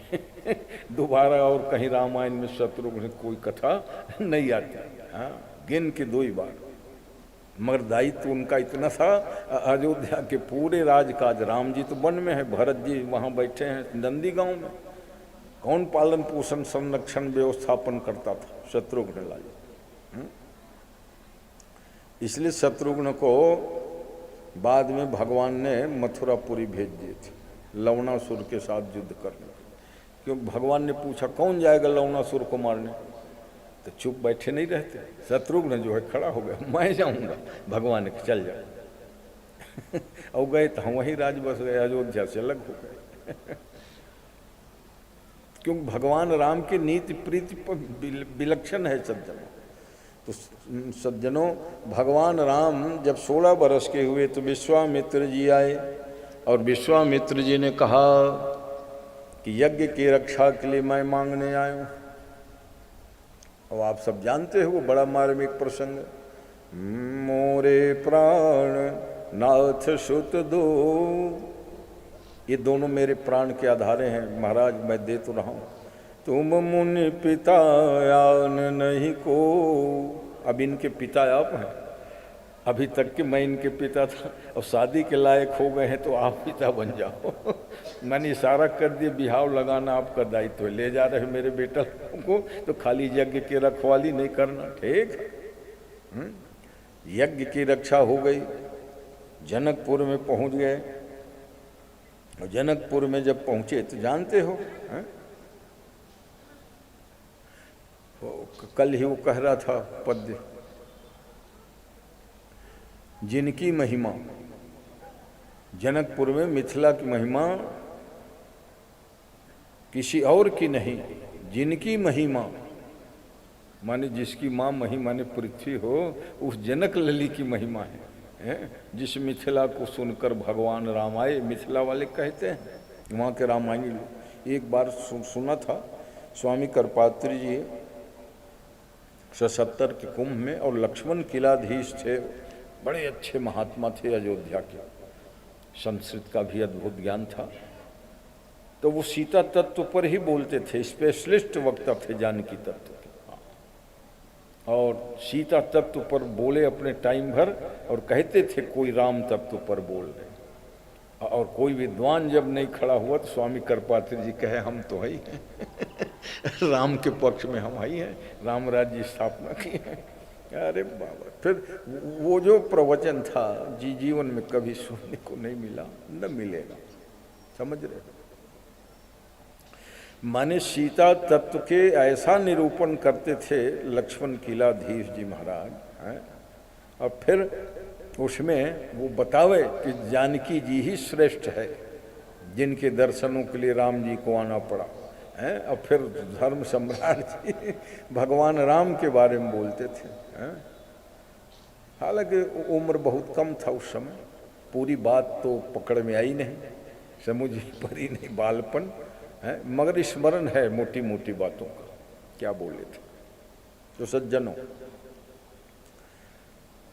विश्वामित्र जी के साथ में जनकपुर गए और जनकपुर में जब नगर भ्रमण करने के लिए चले तो ऐसा सौंदर्य था कि नर नारी सब चाहते थे कि हम देखें इनको। मगर राम मर्यादा पुरुषोत्तम दूसरे गांव बस्ती में आए, भैया सिर झुका के चलो, लक्ष्मण जी को समझाते थे इधर उधर नहीं देखना। और जब गलियों में चल रहे हैं तो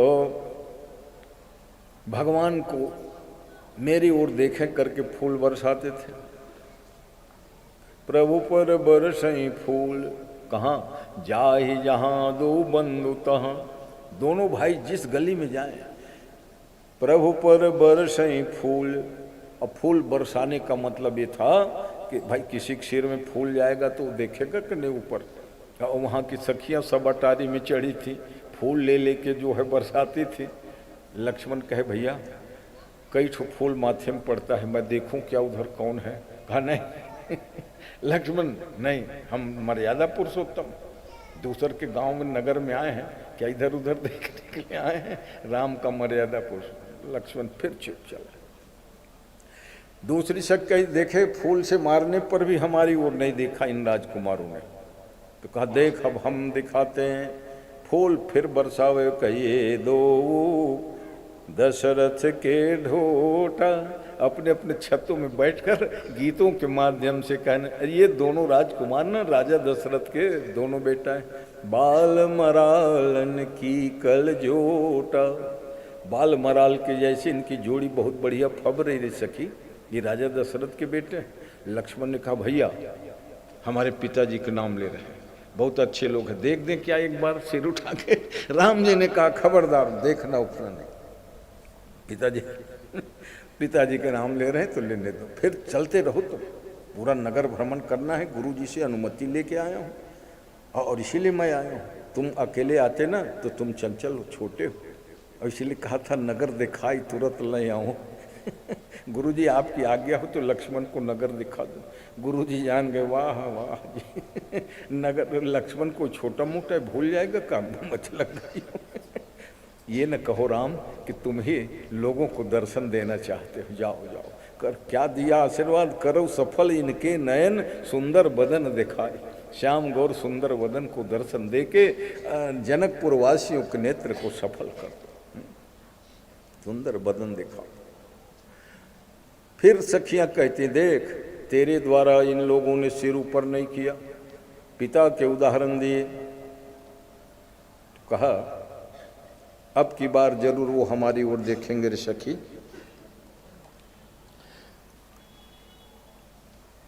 ये जो श्याम रंग के कुमार है ना, वो कौशल्या नंदन, कौशल्यासुत, कौशल्यासुत लक्ष्मण जी के भैया देख लो, बड़ी माँ के नाम ले रहे हैं। बड़ी माँ के नाम ले रहे हैं ये लोग, अब तो देखने दो। नाम क्या है? नाम राम धनुषायक पाणी। हाथ में धनुष मान लिए हैं, राम इनका नाम है। और कौशल्या सुत, कौशल्या के बेटे लक्ष्मण के बड़ी माँ का नाम ले रहे हैं। हम जरूर देखेंगे, ये लोग हितैषी तभी तो बड़ी माँ का नाम ले रहे हैं। राम जी ने कहा बिल्कुल नहीं देखना है लक्ष्मण, चाहे बड़ी माँ का नाम ले कि छोटी माँ का नाम ले। ठीक है, फिर लक्ष्मण चलने लगे। देखे दशरथ के नाम पर सिर नहीं उठाए, कौशल्या के नाम पर सिर नहीं उठाए। अब की बार एक सखी कहती अब की बार देखना, अब ये जरूर हमारी ओर देखेंगे। लक्ष्मण नाम, तीसरी सखी गाने लगी। लक्ष्मण नाम राम लघु भ्राता, सुनु सखी तासु सुमित्रा माता। अरे सखी इनका नाम लक्ष्मण है, गोरे रंग के है, राम के भाई है। इनकी माँ के नाम सुमित्रा है। लक्ष्मण गदगद हो गए, अब कुछ भी हो जाए भैया, मेरी माँ के नाम लिए अब तो मैं देखूंगा कि ये लोग कौन हंसते भगवान नाम का। फिर वही लड़कपन नहीं करते लक्ष्मण। अब भला बताओ, राम की वो मर्यादा थी सज्जन। उनके चरित्र को जितना गाय कम है।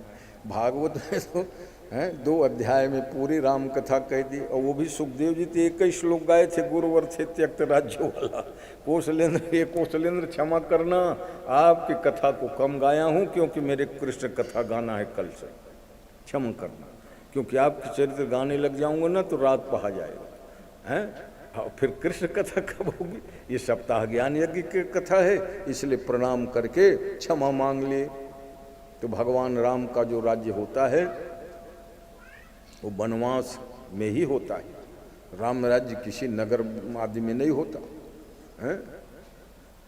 इसलिए भगवती जानकी के साथ विवाह के बाद 12 बरस रहे। ऐसा नहीं कि विवाह के बाद ही वनवास उनवास हो, 12 साल तक के रहे। हाँ, अयोध्या में रिद्धि सिद्धि देखते बनता था उस समय के ऐश्वर्य।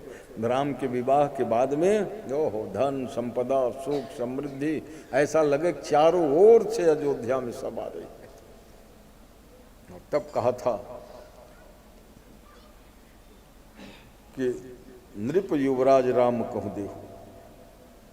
दशरथ जी प्रेरणा मिलती है। प्रेरणा इसलिए मिलती है कि एक दिन दर्पण देखे, दर्पण तो रोज देखते हैं हम, मर राय सुभाए मुकुर करकीना, अब बदन बिलो की मुकुट समकीन।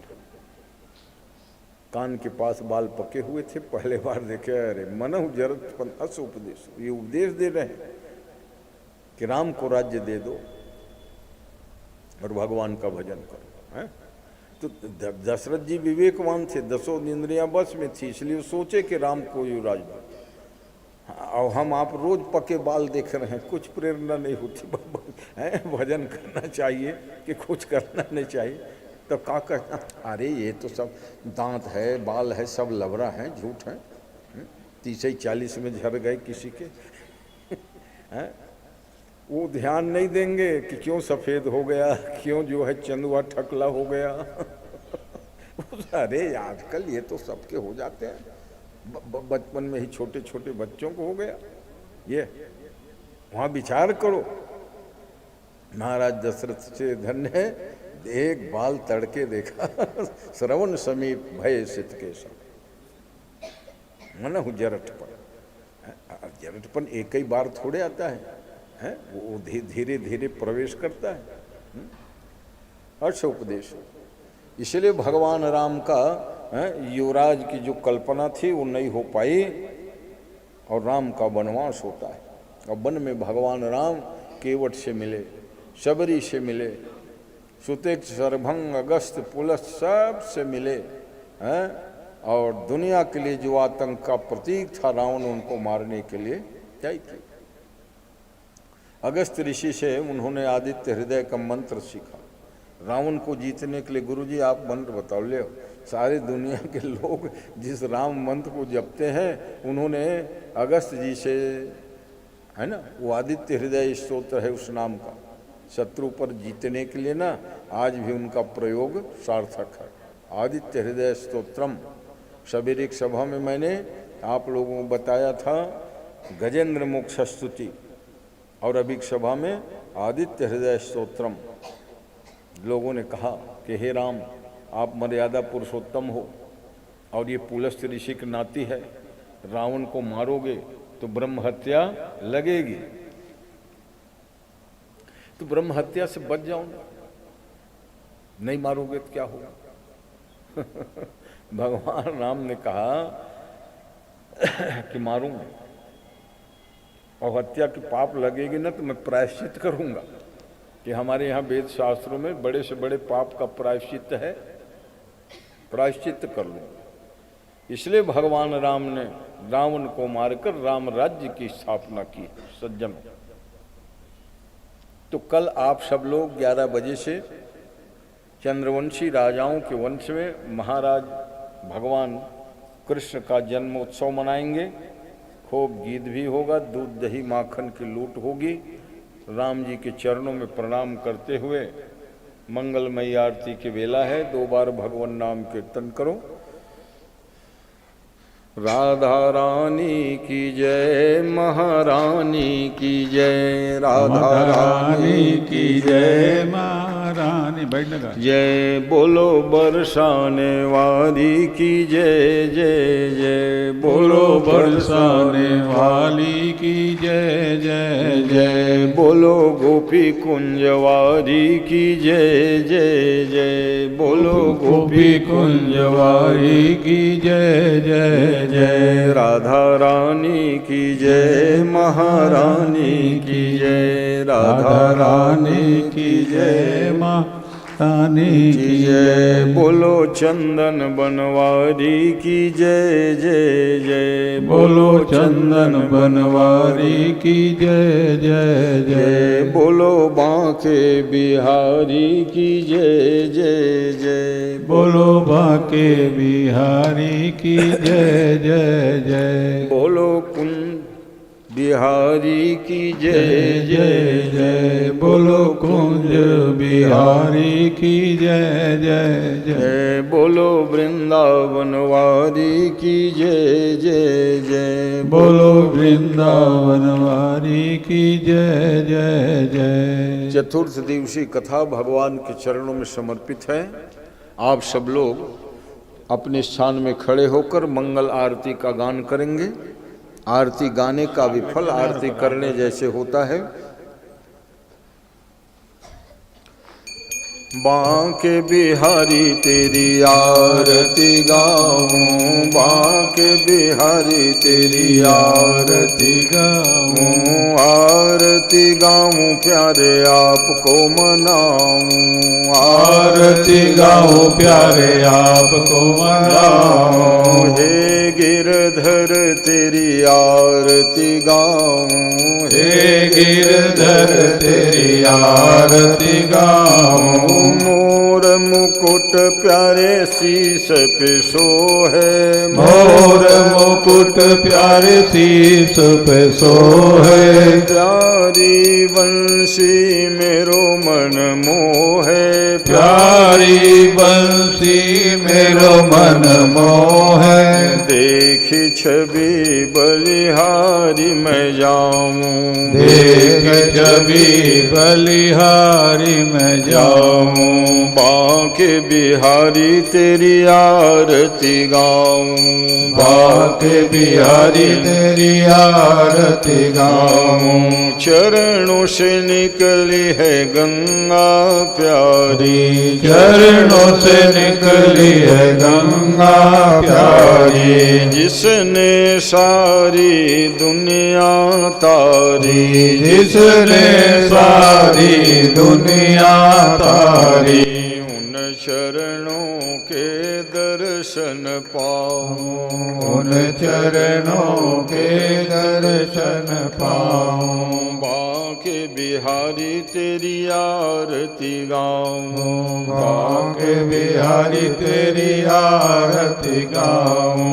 आरती गाऊं प्यारे आपको रिझाऊं, आरती गाऊं प्यारे आपको रिझाऊं। आरती गाऊं प्यारे आपको मनाऊं, आरती गाऊं प्यारे आपको मनाऊं। कुंज बिहारी तेरी आरती गाऊं, कुंज बिहारी तेरी आरती गाऊं। दासनाथ के नाथ आप हो, दास अनाथ के नाथ आप हो। सुख दुख जीवन प्यारे साथ आप हो, सुख दुख जीवन प्यारे साथ आप हो। प्रभु चरणों में बलि बलि जाऊं, प्रभु चरणों में बलि बलि जाऊं। जुगल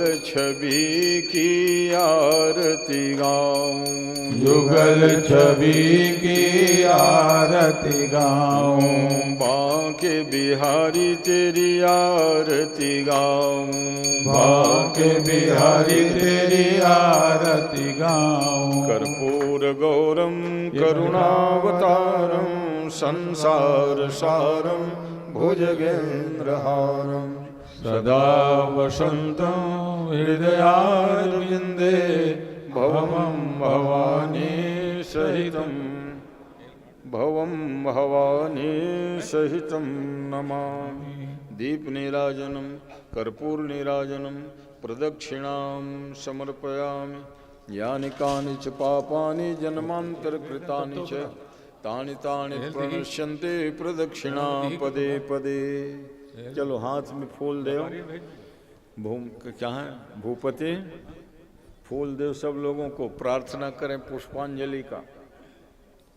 त्वमेव माता च पिता त्वमेव, त्वमेव बन्धोश्च सखा त्वमेव, त्वमेव विद्या द्रविणं त्वमेव, त्वमेव सर्वं मम देव देव।